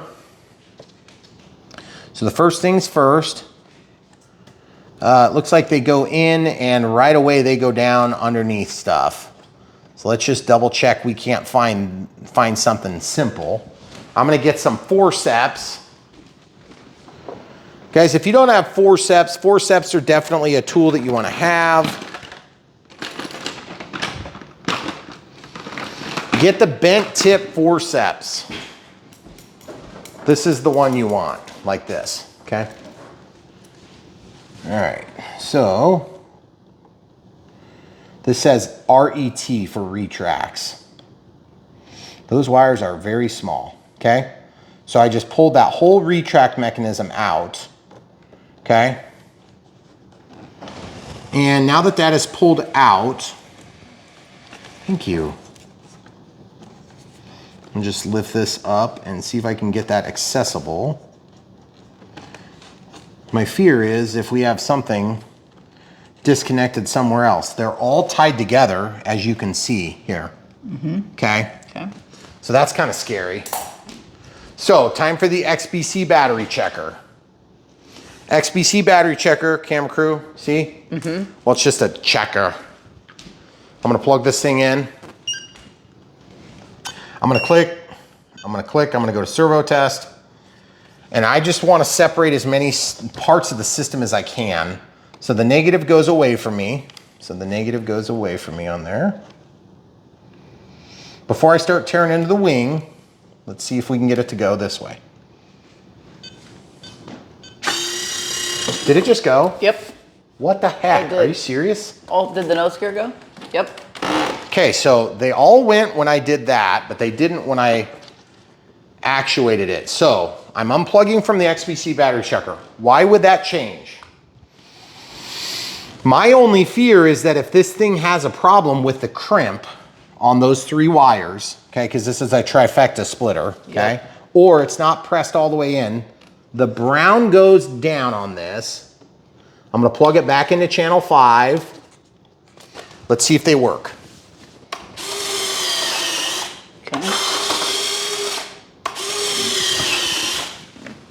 Okay, so here's what we're gonna do. We are going to try to screw this up, okay? Okay. And the only way I can think to do this is to actually get an extension cord. Why are we doing this? Why are we trying to screw it up, camera crew? I'm not sure. I don't know. The reason we're doing this, guys, is because anybody that has ever flown an airliner that has a failed landing gear knows exactly why you're doing it. And that is because that sucks big donkey balls. You do not want to have a landing gear fail to come out. Yeah, no, I know. We've had that happen before. So I'm just looking for a short extension cord. It doesn't need to be like super long, but it needs to be long. It could be a splitter, but I don't want to introduce a new complexity necessarily. Are you trying to replicate the problem again? No, I'm just reaching out of the cabin so we can see it better. Oh, okay. That's all. Because I want to try to make it run in and out a few cycles, and I want to make sure that we don't have something else that got yanked out, okay? Because it was weird that I put it on the test unit and then it immediately worked, okay? Right. So it's possible this didn't have a good contact, but if it didn't have a good contact, then why did 2 of the 3 work? Okay, so I'm gonna stick this one in here. This is just gonna get the Y cable. It's just gonna reach up for us. I could use a straight through cable, it'd been fine, okay? So that's now plugged in. I just am concerned like there may be another cable inside of here somewhere that I can't get to now easily, okay? Right. So I've got these 2 leads that go down, and I don't want to, you know, like unplug them, but I would rather find out now if they are dangling by a thread, you know? So I'm just pulling them out. Okay. So far, so good. Now, either one of these cables will be fine. Brown is toward the camera crew, and brown is toward me. So I gotta flip it one way or the other. This is Diagnostics 101, guys. I wanna replicate the problem. How do you replicate it? Run them a few times, okay? So this is the challenge. I need to operate this a few times. The camera crew is gonna help me toggle that as I attempt to break the contact. Okay. You ready? Look what I'm doing, guys. I'm just wiggling. Okay. Okay, flip them.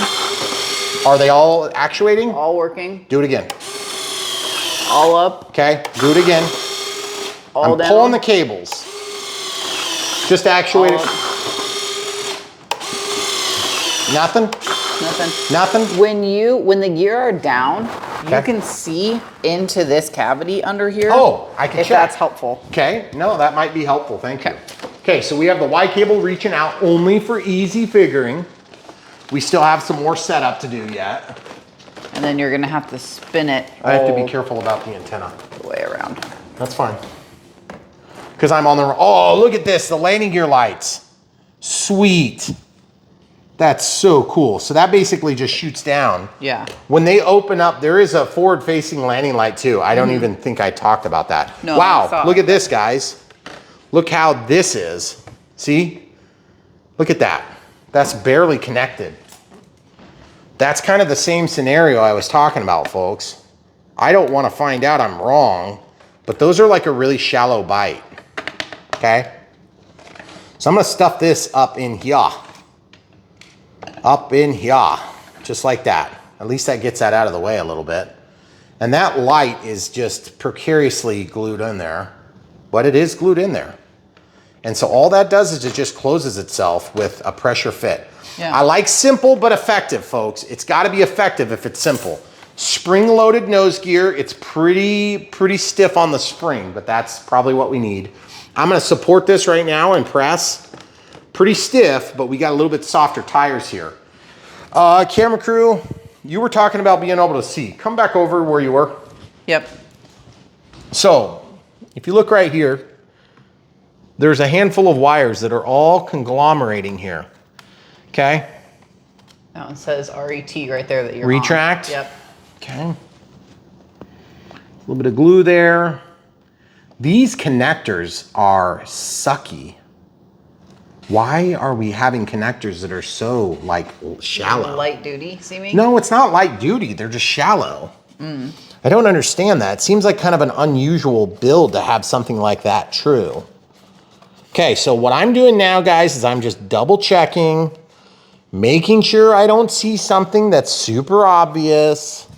Because to be honest, if it's obvious, I want to find out now and I want to fix it now. I don't want to fix it after I total the plane. Okay? And this is why we say on Brian Phillips RC, we show the full truth, nothing but the truth, so help us God. Because here's the thing, we want you guys to buy these planes, but if we run into a systemic problem that's not just a one-off, we want you to be able to find success, okay? Success sometimes comes in exchange for effort, okay? Should you have to fix this? No. Am I a realist? Yes. Okay. Looking here. It doesn't matter which side you get to it. That doesn't mean it's relevant to this particular retract. But you see that? Look. It's plugged in, but it's like that shallow bite is just killing me on this model. That was the same thing we noticed on the other part. Yeah. Was that the elevator that we noticed that on? That was the very first servo we plugged in. You commented on that. So it doesn't mean that it's not connected. It just, it's like it doesn't go very deep into the socket. So I've got two pairs of forceps here. Why do I care? Because I want to get in here. By the way, plastic, well supported. That's sweet. Okay, I want to make sure these things are plugged in. So I'm going to hang on to that. I'm going to push those together. There is no question in my mind that they're connected. Okay. Okay, now same thing here. We're not worried so much about the LED as we are with the retract itself. Okay. And that other one that you did first was the one that was giving us problems. Huh? That was the one that was giving us problems. Yes. Oh, really? Because you flipped upside down now. Okay. Well, anyway, what I'm doing here is I'm seeing if I can get a hold of these. And it is quite tricky. There's a lot of angles at play here. Goodness gracious. I gotta switch hands so I can use my right hand to get the forceps. That's why the bent tip seems to be the most popular. Okay? Guys, we're gonna get to the bottom of this right now, and we're gonna fix it right now. And by the way, if you guys are brand new to the hobby and you're thinking, hey, is this a first beginner plane? you know, seeing me do this should help answer that question for you. It's probably not, even though it's a beginner level, or the 2. It's a level 2, which is a relatively easy level. This has enough complexity on it that when problems happen, the problems are more extreme, you know? So I'm not trying to talk you out of it in any way. I love it. And the lights do shut off. Mm-hmm. So those lights come on after they deploy. Oh, that is so sick. Okay. Camera crew, come around so that they can see. They need to be able to see this. That is so cool. On, off, now on. I love the slight delay there. I'm sure it's not by design, but it just happens to be. Watch this one. It's a little bit delayed. Okay. I'm at the point now where I'm gonna call it a fluke. I don't like calling things flukes, especially if I dig into it and I find out there was a little something going on. I would rather find something wrong and fix it than call it a fluke. But now that we've wiggled and jiggled all the cables, I at least have the confidence to say, we wiggled and jiggled it and we verified that it wasn't going to cause us problems on maiden, okay? Part of the problem we run into is we fly these things many times up against relatively tight deadlines. This one is not so bad. Okay, now that's plugged in. Now that it's plugged in, I'm gonna tuck these cables back into this housing here. Now, in order to do that, I am gonna use forceps again, okay? I just wanna get this tucked back in there. Okay. You guys see what's going on here? Why do they use such small wires for retracts? I do not understand that. That is the way everybody does it too, by the way. I just don't understand it. The cable management on this plane is phenomenal. Mm-hmm. Like, you don't have to do any of it unless there's a problem. Well, in this case, there was a bit of a problem, but so far it's manifested itself one time and now it's stopped manifesting itself. Yeah. You suppose something was just a little bit loose and then we plugged in a test unit and it worked? I don't know. I guess, I just hope it's not coming in for final with 2 legs out. I know, that will not be. Gear, we're just gonna test it a bunch. It is what it is, it's good. Okay, we're calling it a fluke. Here's the thing, guys. We have more setup to do, but when I see a problem like that, we stop and we address it, okay? We don't gloss over stuff like that. It would be easy, it'd be convenient to just clip that all the way out of a video for people that review RC products. But at this point, we gain nothing by doing that. So, well, and chances are you're not going to have a problem, but if you do, then you can try the same thing. You can follow the process that we followed. Yeah. Okay, camera crew's gonna come back around. When the plane is laid out like this, it makes it a lot easier for us to demonstrate how things are set up. Also, elevator up, elevator down. Roll left, roll right. Yaw left, yaw right. Now check the steerable. Steerable left, steerable right. Yep. Did you not get it in time? No, I didn't see it. Come back. Oh, I got it. Okay, so come back right here. So now I need to go into flap system and go from normal. I'm gonna do 2 seconds. Okay.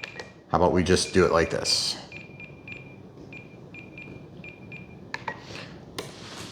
Very good. Okay. So take off flaps, now landing flaps. Now you can see this, but barely, okay? Because that's hardly any movement. You guys see it next to my finger? So crazy. It's almost incomprehensible how small of an adjustment it is. And the rudder seems to work pretty good. So I'm happy with that. I was a little bit nervous about that because the linkage just sticks down into it. And so I'm happy with it. All right, so next thing we have to do is we have to figure out some thrust reverse stuff.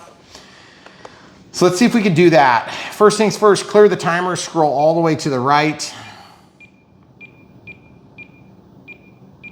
Oh, look at this. Now we have per cell counts. Oh, beautiful. nice. Because we have a smart data lead. So we're not dealing with just nominal values anymore. Mm-hmm. So I don't see the setup menu here, okay? Mm-mm. See that?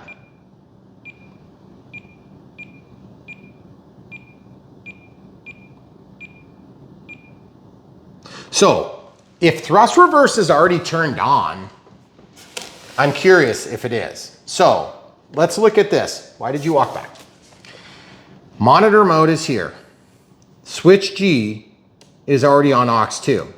So if this is plus 100, 0, minus 100, minus 100 would normally denote forward thrust if thrust reverse is active, okay? So I'm just gonna very carefully secure the plane, throttle cuts off, give a little bit of throttle.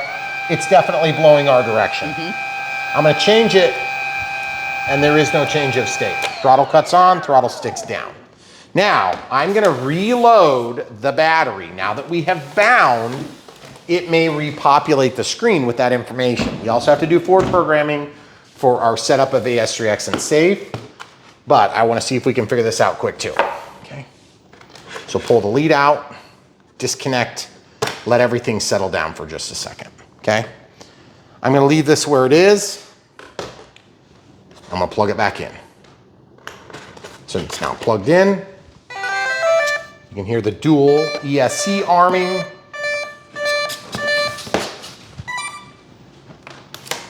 And you get in the habit of doing that. Okay, scroll all the way to the right.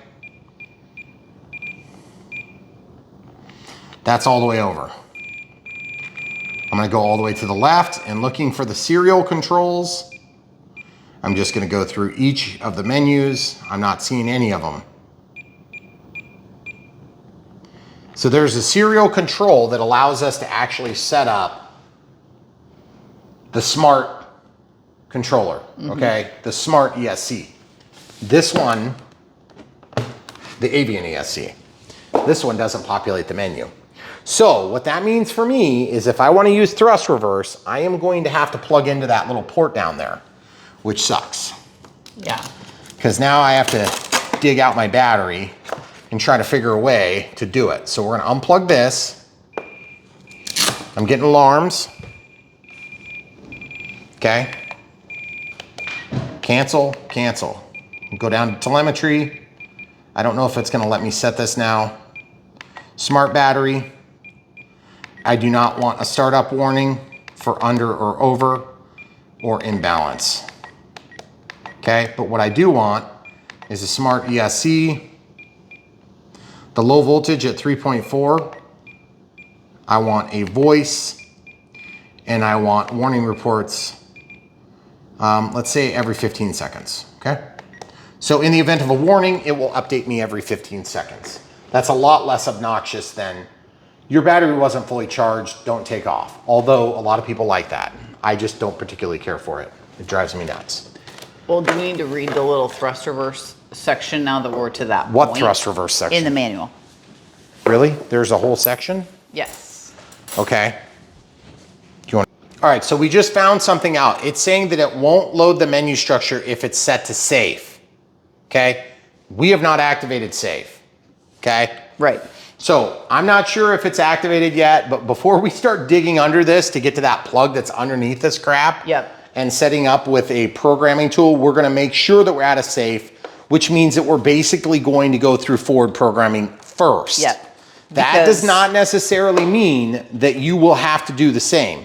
Bear in mind that our plane is a product development sample and yours may not be. Right. I would hope it's not. But we should have, according to this, we should have that avian programming menu at the end of the screens.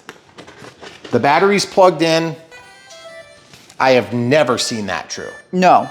We have never seen that to be true. But if we can program both of these at the same time through the avian programming menu, that will be unusual as well. Okay, so listen, that's on. We need to go through forward programming. Forward programming is very easy once you have your plane fully set up. I like to get thrust reverse set up first, but it doesn't have to be. Click into the function list, scroll down to forward programming. This is where we turn on safe and AS3X. I'm turning on advanced menus, gyro settings, AS3X settings, AS3X gains, blah, blah, blah. Okay, so it doesn't know what mode we're in yet, okay? So I have to go to safe select. We have to select a channel in order to tell it what we're using. We never actually set up a channel.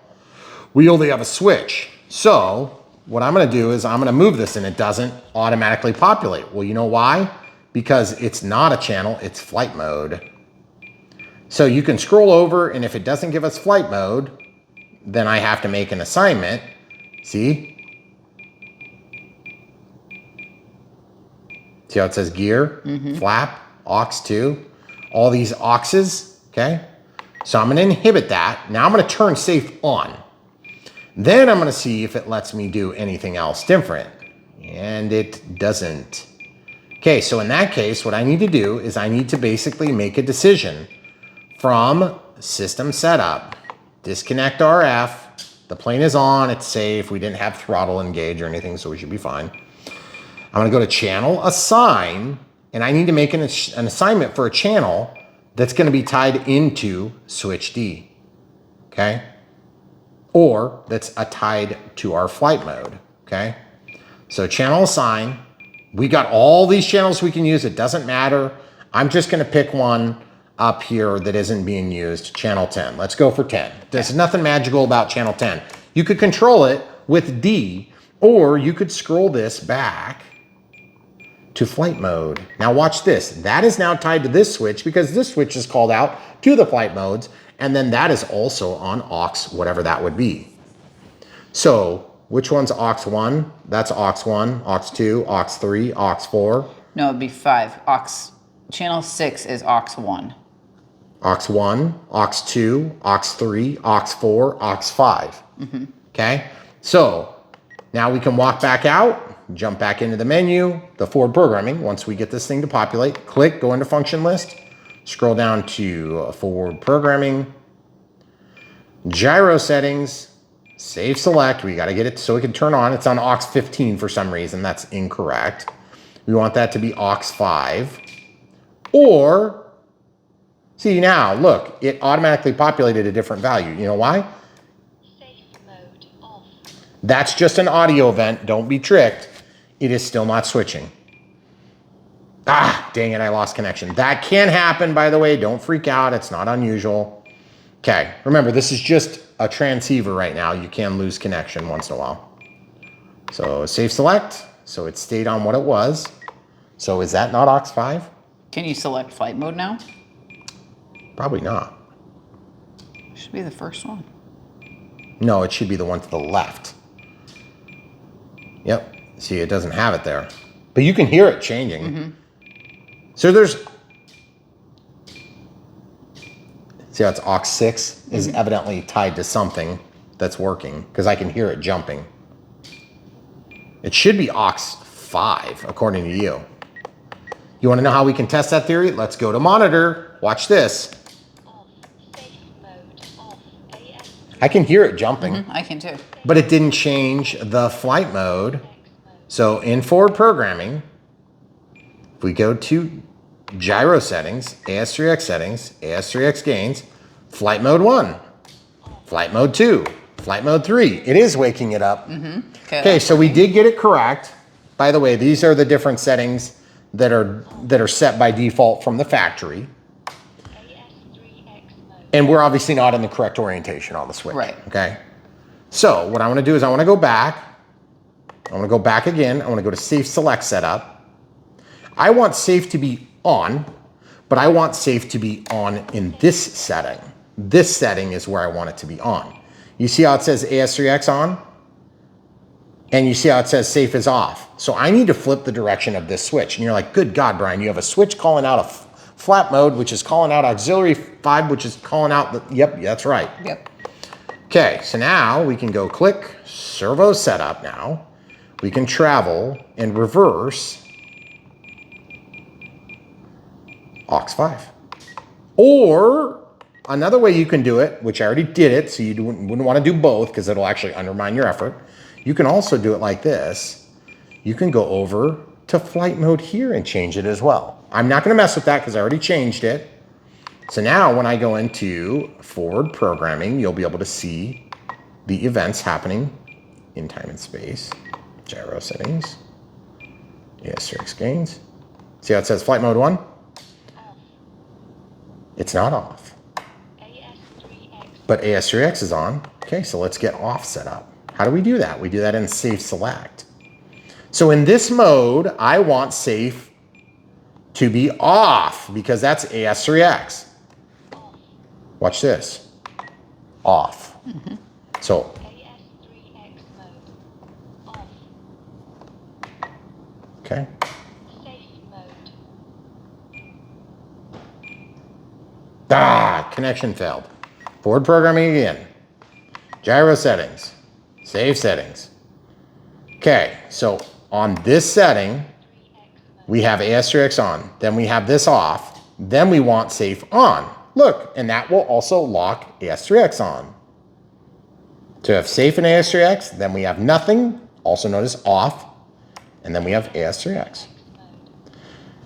I don't care what number is assigned to each of these particular switch conditions. It makes no difference, just to be clear, okay?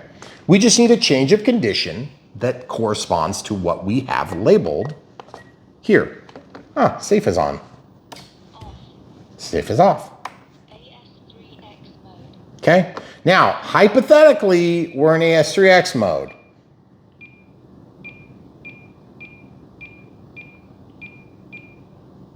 And I don't see it, but we need to boot. Yeah. We need to boot. In AS3X mode. In AS3X mode. But let's check our settings before we actually reboot, okay? So the plane is on, throttle cuts on, AS3X is doing nothing because I haven't given throttle. Throttle cuts off. Holy crap, that's a lot of power. Throttle cuts on. Look at the rudder. Yep, it's working. Yep. Elevator. Yep, it's working. Aileron. Yep, it's working. Aileron, it's working. I'm going to show you how to test. We're looking for the direction of movement now. See that rudder? It's going and resisting whatever direction the plane's moving. The elevator is now resisting up, resisting down, resisting up. You have to look at both of them. Okay, up, now down. You may not be able to see very good in the video. Now aileron, roll up, it's gonna resist. Roll down, it's gonna resist. The other aileron, roll up, it's gonna resist. Roll down, it's gonna resist. If you can't see, take your hand, lay it on the surface, roll up. Oh yeah, I can feel it. Roll down, I can feel it. Look at the elevator. It's going up, it's going down. Can you see it? I can see it. I can too, but you guys might have a hard time seeing it in the video. Now, let's see what happens when I shut it off. It immediately stops making the noise and it's not correcting.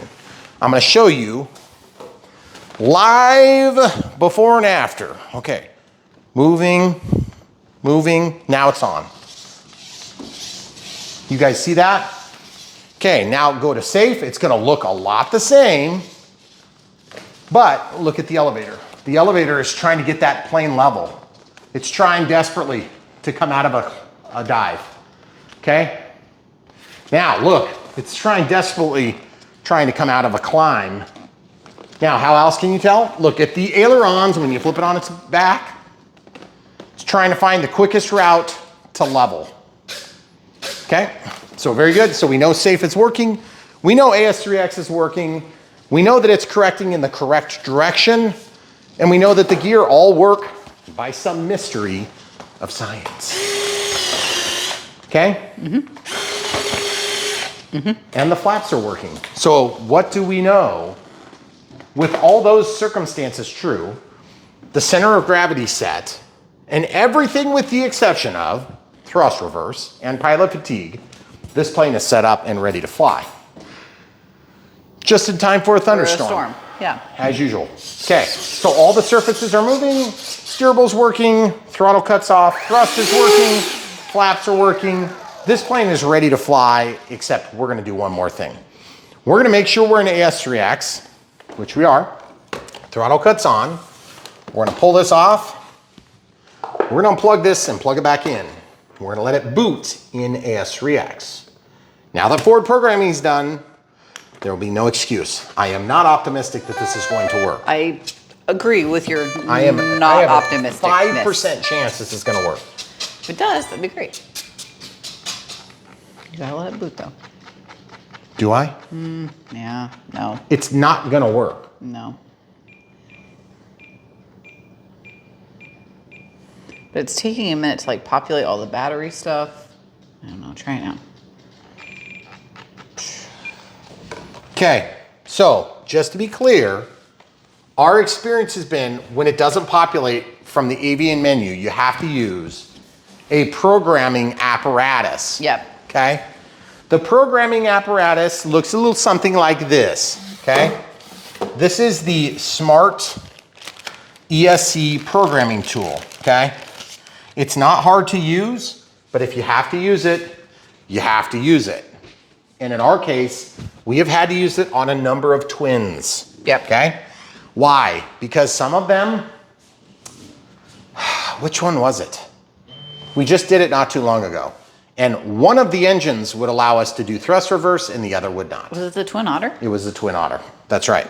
So systemic issues like this should be resolved. They're not. They'll eventually get them resolved. Keep in mind, we have an early product sample. By the time you get yours, it might be software updated or fixed or something. And there might be a small mismatch going on. I'm not going to dig too deep. I'm just going to fix it. Okay, here's how we're going to fix it in our case. Remember, if you have access to the menu structure, you can do it just like we've done on many other aircraft. It may be easier for you to follow along on another one of our videos. That's why we tell people about brianphillipsrc.com. That is our website. You can find all the other planes we've done over the course of history of time, and it's very easy to find them and sort them. Okay, the problem is here, we have to get under there. I'm gonna have to put this back on the stand. Camera crew, go to the other side, please. Now that we have this ready to go, with the exception of thrust reverse, the reason that thrust reverse is so critically important to us right now is because we're in the process of building the damn gift shop. The damn gift shop is over there.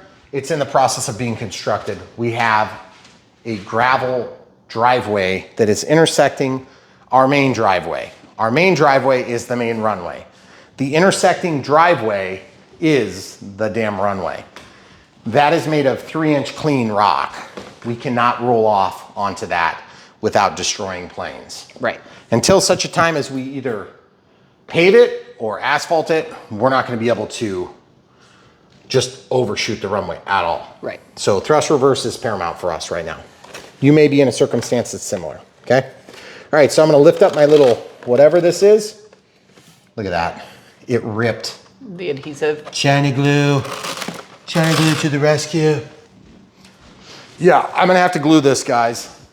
So China glue will fix this problem, by the way, if you ever have this happen. Here it is, little China glue. You could use foam to foam. Foam to foam is actually really good. I don't have a problem with foam to foam, but China glue is like just... Actually, the adhesive didn't fail. It was overly strong. It ripped it in half. Like ripped the hole, okay? Yeah. So now what we'll do is we'll peel that off and just let it sit here for a minute and tack up. And it'll be super tacky in like 5 minutes. Okay. Or 2 minutes. This thing is still making annoying, obnoxious warnings about being disconnected. Don't worry about it. If it does, it's just part of it, okay? I do not know the best way for you to see this. I do not know the best way to get down to this ESC, but I can tell you this, the ESC is down there. And I can see the leads coming off, okay? So what I'm gonna try to do is the camera crew is gonna stand here. She's not gonna hit this. You know why? Watch this, guys. She's not gonna hit that because I'm gonna take it off. She's already hit it like 4 times, and I'm lucky it's not broke off, okay? So right here, I gotta get to that thing right there, which is just out of reach. And I think the easiest way to get to it might be through this vent hole, okay? So you see this vent hole? You guys see what I'm doing here? Look at this ridiculous nonsense. I do not know if I can get to that. I don't even know. Is it Velcroed in? It looks like it's Velcroed in. That thing is definitely glued in, okay? So the ESC is mounted down below, but that would have been accessible with the wing off, right? No. No, because you just have, all you have is this wall of connectors right here. Like the tray was already in and everything. Yeah, because the wing box is closed up. Okay. Unless you can get it from one of those gear cavities, but... So what I have to do is I have to plug in some sort of an extension cord so I can reach down to it. It can be any regular straight through cable. Okay, China glue. It's sticky now, guys. Look, it's sticky and ready to rock and roll. I just gotta line it up right. Once it's on there, that'll be good, okay? We'll let that go. Okay. So, we used this cable earlier. There's nothing magical about this particular cable. It just happens to be a Y cable, okay? That's not the right type though, because it's gonna be incredibly difficult to plug that in on the fly. So I am going to just whip out a bunch of them and find one that works and come right back. Okay, so this is just a Y cable that happens to be in this bag because I'm too lazy to go down to my basement and get a regular extension cord. Yes, I do have regular extension cords, but this one has the squared off style, okay? So it'll be easy. I'm gonna hold this with the forceps. Understanding the polarity needs to match. I'm gonna have to do this for one, and then I have to do it for the other because you have to program them one motor at a time because this is a twin ESC, okay? So I'm reaching up into the bottom, and I've got the brown going up this time. This is gonna be tricky because as I feed my forceps through, I lose sight of what I'm actually trying to do. And you know what I might have to do? I might have to peel off this Velcro in its entirety. Okay? Once I do that, you know what? Look, I can see a million times better. A bigger cavity. You see that? Yeah. Which is ironic because I just ripped that off with the China glue repair. Okay. So there's your dual ESC, okay? And from the top, you can actually get down there and probably get that thing out. But again, I don't want to do any more than I have to get this job done. So I'm going to separate that wire out. Then I'm going to pull this wire. Then I'm going to pull this wire. Yep, there's the other one. So there's two of them that look like little short leads. You see these little short leads? Obviously, I can't reach that without putting another cable onto it. Okay? So it is keyed. I'm going to get on there and clamp it just like this. Okay? And I'm going to take this other extension cord and I'm just going to reach in there and get that plugged in. The camera crew had her light on, so it's blinding me. Okay, so I'm going to come in here, just clip that. Now I can use my forceps number one. Looks like brown is toward her. I hope that's the correct polarity. It's really hard to tell on these. Ooh, maybe I get lucky I can do it this way. Oop, don't let go, don't let go. Maybe get lucky. Come on. I cannot tell if I'm getting it right. It is so hard. It's such a short cable, guys. I want to give you guys good advice. Some people are probably not going to care about thrust reverse, full disclosure. And so this is probably just one of those steps where you're probably going to like cringe and throw things at the TV or monitor or however you watch your videos on YouTube and just say, why would you waste your time on that? Well, that's because you probably don't have gravel at the end of your runway that's threatening to destroy every aircraft that you fly and overshoot. Okay, I reached in there and I stuck it in. Okay, it's stuck in. I don't know if I have full purchase, but it's good enough to test. Okay. So now that we have that plugged in, partially or entirely, I'm gonna plug this in as though it were the actual cable. There is an ESC and a battery cable here. So minus this way from the ESC. This is a smart ESC programmer. Now I need to get a battery plugged in somehow. Oh, goodness gracious, this is ridiculous. Plugging it in. Throttle is down, throttle cut is on. Okay. That obviously works now, so it's plugged in, okay? So let's see what happens. Let's go to edit, connecting, please wait. If I have it plugged in wrong, it won't work. Software version, Avian, mode 1, brake disabled, select. Select, you see how it's changing? I wanna go back to brake disabled. Edit, normal, proportional, reverse. Select. Brake force, this is where they would tell you to turn it up a bunch, okay? I'm gonna leave it at 0. No, I'm gonna select something else. Dang it, I hit select and went past it. I gotta go back now. Okay, so now it's on reverse. Select. Let's edit this. Let's make it, what's the top? What was it at? 7 was the top. It was at 0. Let's do 1. Throw caution to the wind. Yeah. Okay, so let's see if it saved the changes. You have to click save though. Reverse. 1. It's at 1. Yep. Save. Okay. I got to go back to the brake force one too and hit save. Reverse. Save. Okay. So now, I don't know if I'm on my left or my right, but Yeah, the brake I know. force is 1. Okay. It seems to keep going back to that. Yep. So I'm going to trust that it's good. So now at this point, I can go ahead and shut this off. Oh, we got to check the channel. Well, 7 was the default, but you can click through to it.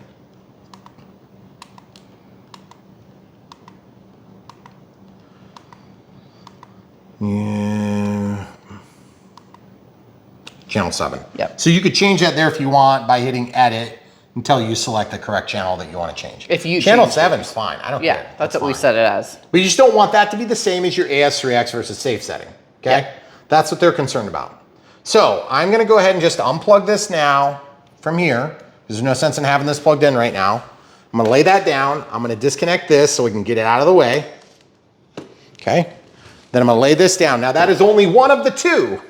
So one of the two motors is going to do it. The other of the two is not. Right.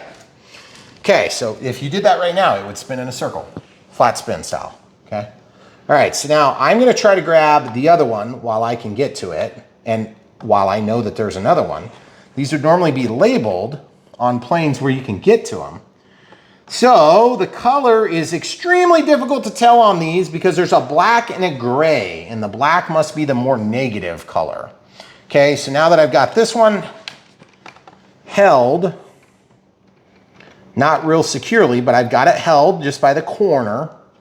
See, I'm gonna let these forceps do their job and hold that while I disconnect the other one, gently pulling on it. Ugh, I hate doing it that way, but sometimes you gotta do what you gotta do. Now I'm gonna take the same extension cord with the brown going toward the negative side, the black side in this case. I'm gonna clamp this onto the plastic. See what I'm talking about, clamping it? Mm-hmm. Okay, now I can hold this in an angle where I can potentially slide them together. Oh, thank God it worked. I'm gonna unhook that. For the sake of ease, I'm gonna unhook this. Then I'm gonna plug this back in with the negative going toward my belly, so the brown toward my belly. This is a Y cable, you could use a straight cable.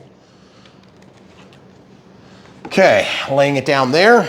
We'll go ahead and take and plug this battery back in. Throttle cut is on, throttle stick is down, okay? Let this boot. Okay. Select, connecting, Avian, brake disabled, edit. Okay, so then select it. Brake force, edit, select, okay? So now select, select, select, select, verify channel 7. Yep, good. Then we'll go back up to this and we'll hit save. And we'll go to that and hit save, and then we'll disconnect. Okay. Now, I could leave this extension cord plugged in, since at least that's one half of the way if it doesn't work, and we'll test it quick. Oh, we are okay. technically plugged in right now. Channel 7 has already technically been assigned to the G switch, so I'm just gonna scroll back over all the way to the monitor,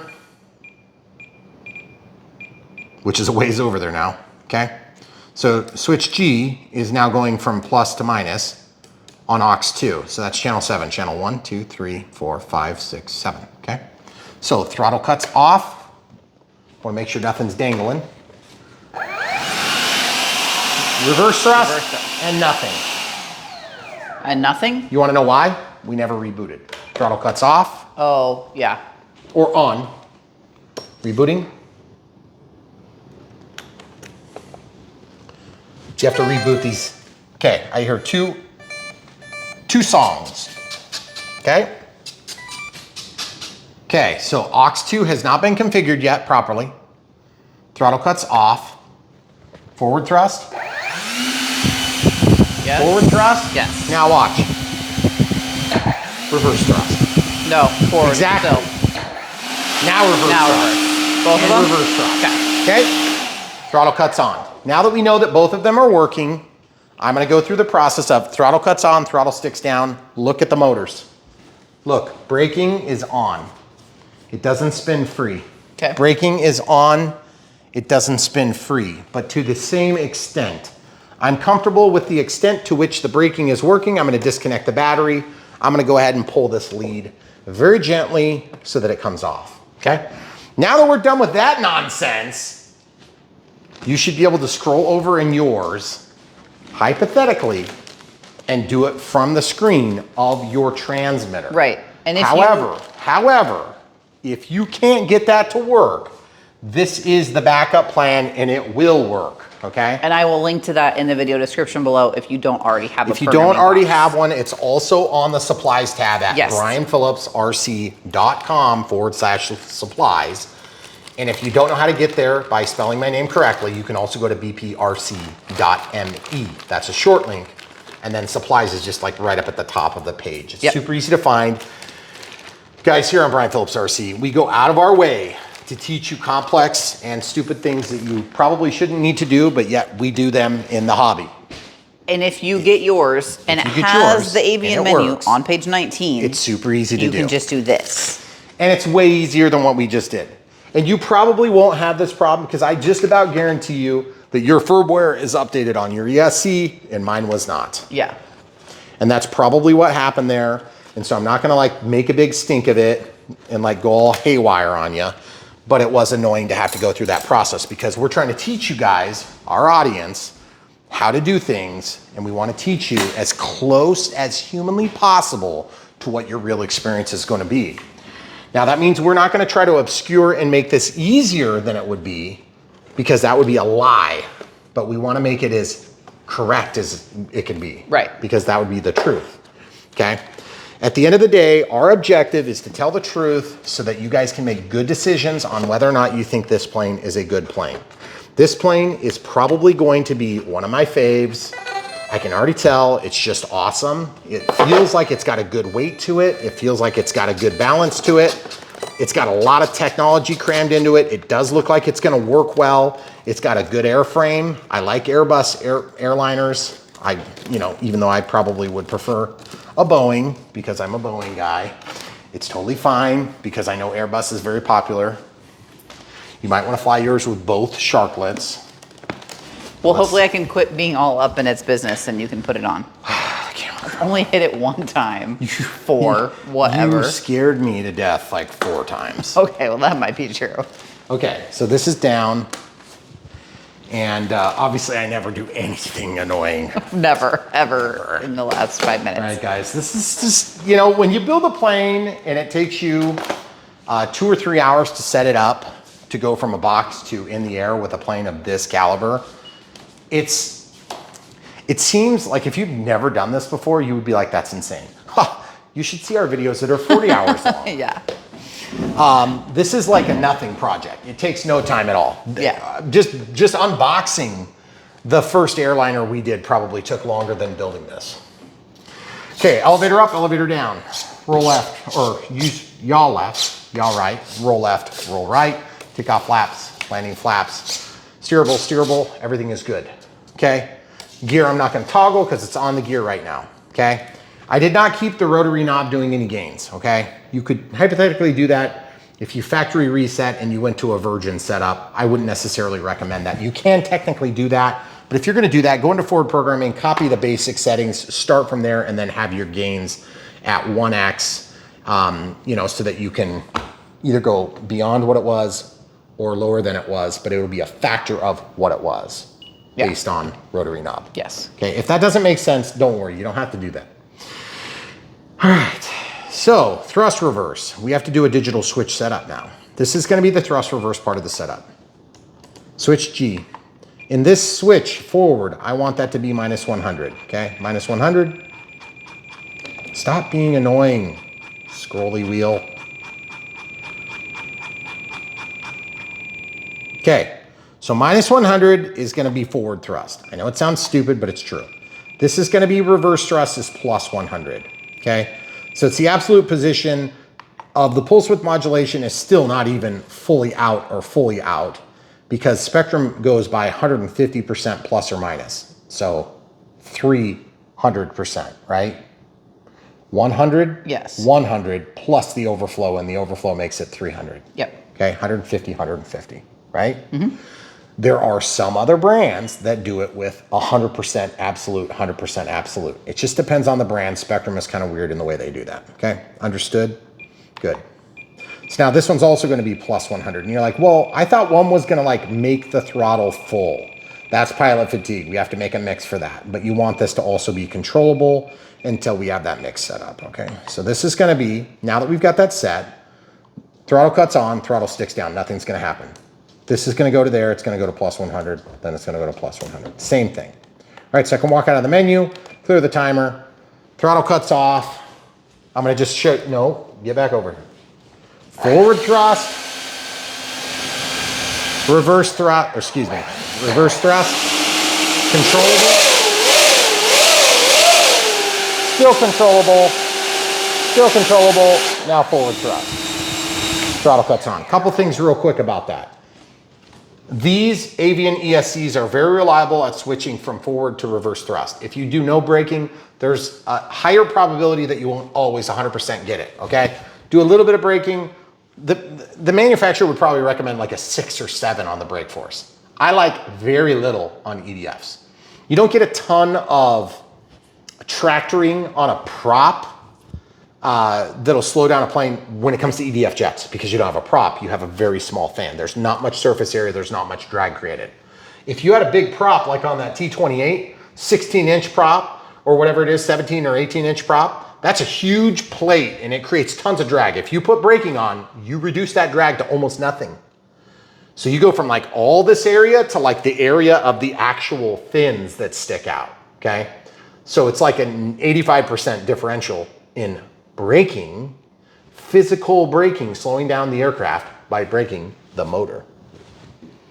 If you brake the motor, you don't slow the plane down as much, but you prepare the motor to go the other direction because you have a stator that has motors and it's being pulled one way or the other, and it's in timing between pulses on that motor. It's actually on the inside, and then the stator responds to being sucked into a different position at a high frequency, right? So if you don't ever tell it to stop, then it may overshoot and actually just go backward or the same direction it was intending to go before, right?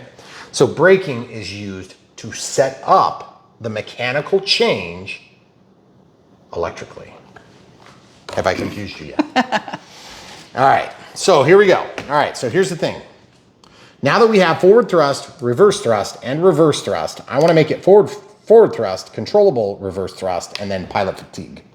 So pilot fatigue, this is how we're gonna do it. We're gonna go set up a mixing. We're gonna go, for first available is mix 1. We're gonna go normal. We're gonna go, I'm just gonna set it to switch, whatever that is, G. So switch G, because that is gonna be in a position here.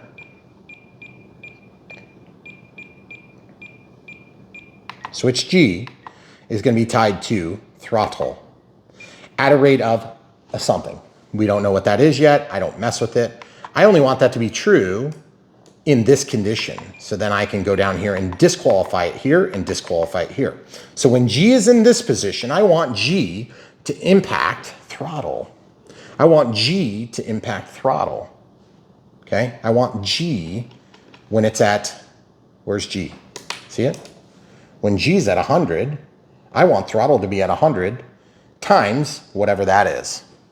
That hasn't been set yet. So we have to set that rate, and I can never tell which side it is, but watch this. It favored that side. Why?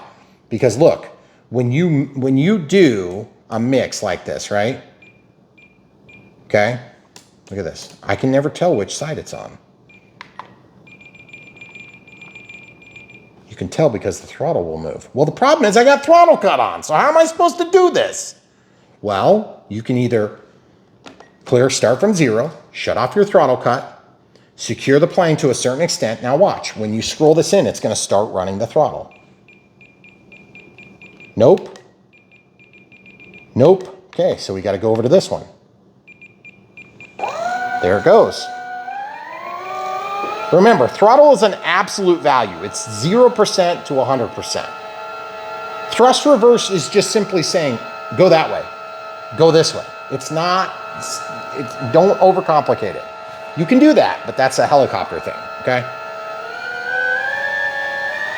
See here? We've established clearly what direction we want to go. So now I can throttle cut it and set it all the way to 100, okay? So now, there's also sometimes, when you do this, I want you to just pay attention real quick. As I do this, it's gonna be momentary. I'm holding the plane, camera crew. I'm gonna shut off throttle cut, you'll see what happens. It only went to 3, not 100%. Why? Because your rate is tied to a switch condition, and evidently that doesn't draw it all the way up. So let's see what 125 does. Only 28, what the heck? Okay, so we have to do an offset. Okay, an offset is gonna be one way or the other. Same thing, I'm at 41%, does it go higher? It went lower. So I wanna go the other way, so minus offset. So I'm gonna go to just whatever, let's go to 100. It's only gonna go to whatever it goes to, right? It can only go to so much, right? Watch this. Pilot fatigue, baby, okay? So now, as you can see, when G is active, and only when G is active this way, you're gonna, at a rate of 125%, you're gonna tie 100% of G to throttle. Then we're gonna do an offset of minus 125%. This is one sweep of the stick, this is the other sweep of the stick. So like if it's throttle, it's kind of different because normally your throttle's down at the bottom. Well, it's assuming it's in the middle. So you have a bottom sweep and a top sweep. That's what these two sides are, okay? If that makes any sense, my suggestion is if you don't know how to do it, just copy this and then play with it. You can always change those settings, but just make sure you chalk your wheels or strap it down to the table or have somebody hold your plane. So now let's go through the process here. I'm gonna jump out of the menu so I don't modify any of this on accident. Okay, so forward thrust, throttle cuts off.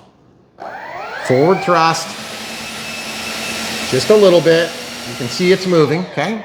Now, reverse thrust. It's gonna be very inefficient. Okay, throttle cuts on. I'm gonna hold the plane. Now, pilot fatigue. Now, I'm just gonna warn you guys, I did not see much activity from that, okay? Normally, throttle cuts on, throttle sticks down, forward thrust is active. We have set up all the features, but I'm thinking the thrust reverse on this plane is probably gonna suck. Yeah. Bad. I did not see nearly enough thrust reverse to justify that effort, okay? Is it more than nothing? To be honest, it doesn't feel like much. I'm gonna tell you because look, even in pilot fatigue, right? Look at this. There's not a ton of resistance to that moving, okay? Throttle cuts off. That's a 13% thrust on throttle, 13%, and it's walking. Yep. Okay? Pilot fatigue, you ready? Yeah. Hurts my ears, Yeah. but throttle cuts on, and it doesn't even move back a little. No. Okay, and it's blowing the air like a wrong direction. It's like over here, watch. It's over here. Okay, so sometimes EDF fans kind of suck for thrust reverse. This might be one of those occasions. However, the factory told us on the F-1680, one of the first that we really took advantage of thrust reverse on, that it was gonna work terrible. It worked gloriously. Right. It made the difference for us. Yep. Okay, now, the other thing too to keep in mind is that these fans and EDFs are not designed to produce a reverse thrust. So whatever they do going forward, they do a really bad job going backward. Right. Efficiency might be like 60% going forward. It's like 4% going backward. Right. So you're not gonna convert much energy into mechanical energy going the wrong direction. So now that you've understood those details, you can get one for yourself. Check out the link in the video description below. You can support Brian Phillips RC by buying these from the links in the video description below. Obviously, this plane has a lot to offer, and it is a long time coming. I'm super excited to see it in the air. I'm super excited to see it flying by. It's got a lot of size to it. It's a twin 64. It feels like it's got a ton of power. I don't know if it's going to be a little bit over 1-to-1, but it felt pretty dang strong. Now, thrust reverse has me worried. I don't think it's going to do much based on that testing. Yeah. Normally, the thrust reverse at least push it, back a little bit. But it's just not pushing at all. No. Also, the retracts, we'll have to see. I'm a little nervous about the hard nose gear, very stiff nose gear spring. Okay, it does move. Okay, and the mains do move. It feels like those ones are going to squat nicely. The gear door are simple, robust, and strong. That's unusual. A lot of times, the manufacturers cheap out on gear doors. Truthfully, on an Airbus 320, those gear doors would be partially closed. As soon as the main gear goes down, there'd be a small pedal that's opened, and then the rest of it would close back on itself. They obviously didn't do that on this model. Not the end of the world, but just full disclosure, it's not like we don't notice those things, and we notice those things too. Is it bearable? Absolutely. Not a big deal. I can totally tolerate it. Things I'm not crazy about on this plane right now. I can tell you right now, the nav lights don't look very bright. I'm a little weirded out by that. They are there, they exist. That's important, that's critical. If they don't exist, that's a big problem because I need nav lights to fly some of these planes. It helps us a lot with our flying terrain here. The other thing too is if you're flying this in lower light conditions, like in fall, or you got the trees that don't have green behind you, it helps a lot to have those lights. So also doing an ultra realistic light that is inside of a lens like this tends to make them a little bit less intense. That means we need a more intense day bright LED, okay? However, major kudos for taillight white. That helps a ton. But when this thing is flying away, you're gonna see one flashing light that's kind of schizophrenic and then two very bright white lights. On the way to landing, you're gonna have 3 landing lights pointed at you. And if you come in and you can see 5 lights, 6, 7 flashing, that's gonna be pretty sweet. The landing lights aren't on currently. Do they only stay on for a certain amount of time? I have to cycle the gear. I don't know, did they go? They did not. Fair. No. Anyway. It's because I didn't cycle the gear. So they must only stay on for a certain amount of time. No, and then... it's because I didn't cycle the gear. Oh. I had the gear opened, I plugged in the battery, I never cycled the gear. Okay. It's on a sequencer. Yeah. So guys, did you understand the camera crew's question was that the lights weren't on, why aren't they on? That's what she meant to ask. The reason they're not on is because I hadn't actually opened the gear. Yeah. Once you open the gear and then close the gear, then the sequencer is sequenced, okay? So at the end of the day, this plane has all the features that we've been clamoring for on an airliner. Is it gonna fly good? I think it probably will. And I think some of the trade-off comes from the thickness of this wing, because this wing would be a little bit narrower on a real Airbus, but it'd also fly a lot faster.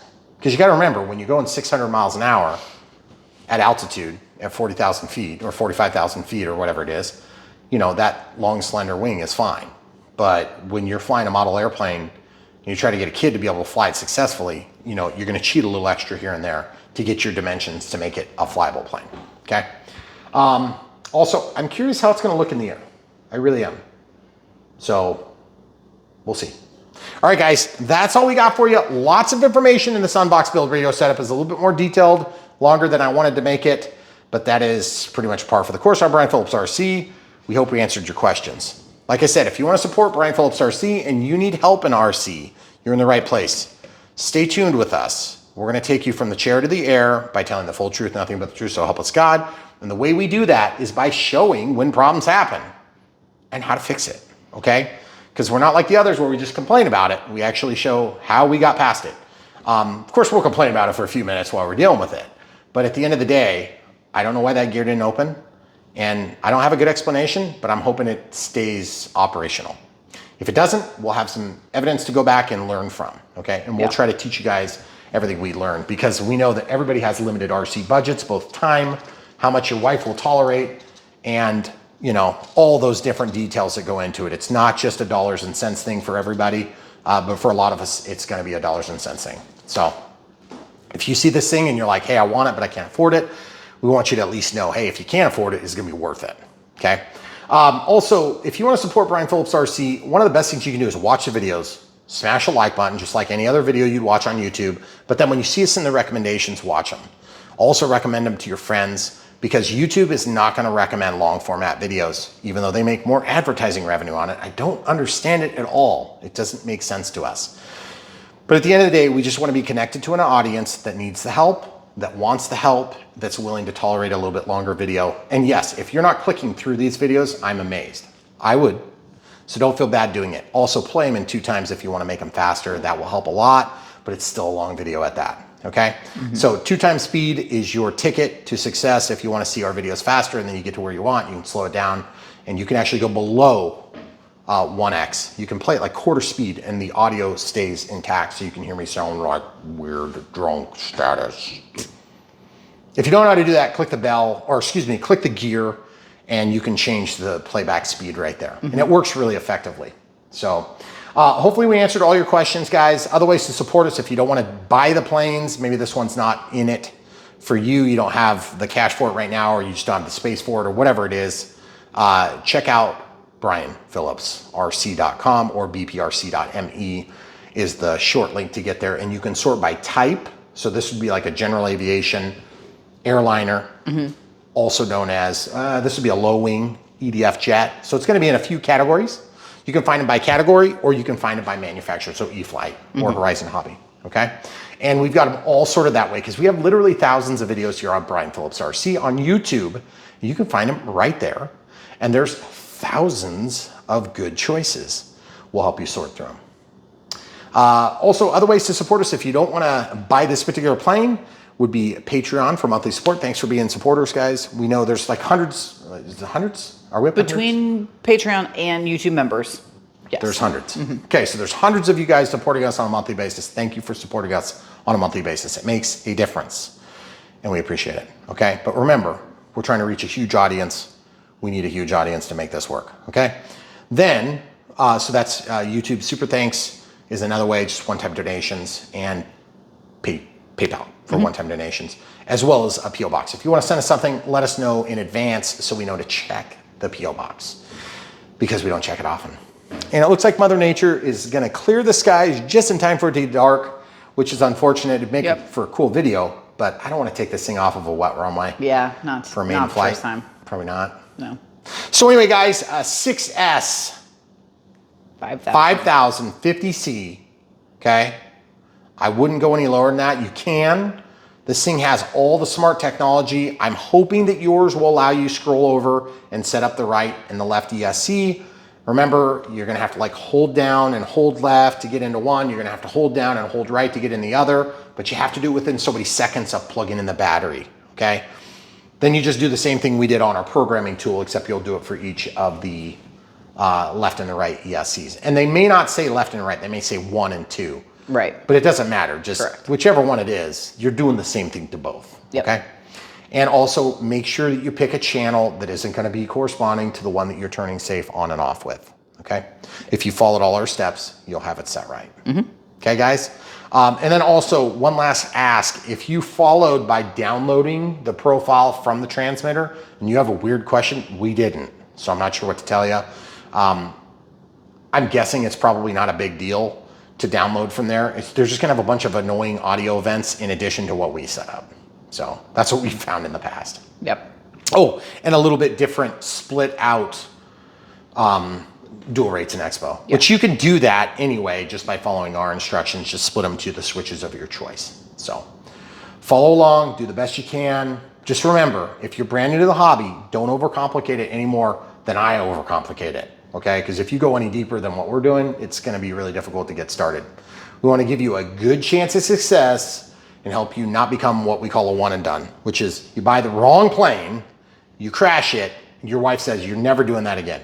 Or you say to yourself, I'm never doing that again. And there's a lot of people that get the wrong planes and they crash them and they're like, that was a terrible experience. I just blew like $2 grand and it's in the garbage can now and I got nothing to show for it. First of all, if you blew $2 grand crashing a plane, it was your 10th plane, you wouldn't have blown $2 grand. You would have blown like the model and you would have had $400 worth of goodies that you can use for other planes. I promise you, that's the way it really works, okay? But if it's your first plane and you have a bad experience, there's a good chance you're not coming back for years. We want to avoid that because this hobby has so much to offer. So stay tuned, so much more right around the corner on Brian Phillips RC. Thanks for watching. Leave your comments down below. Let us know what you thought.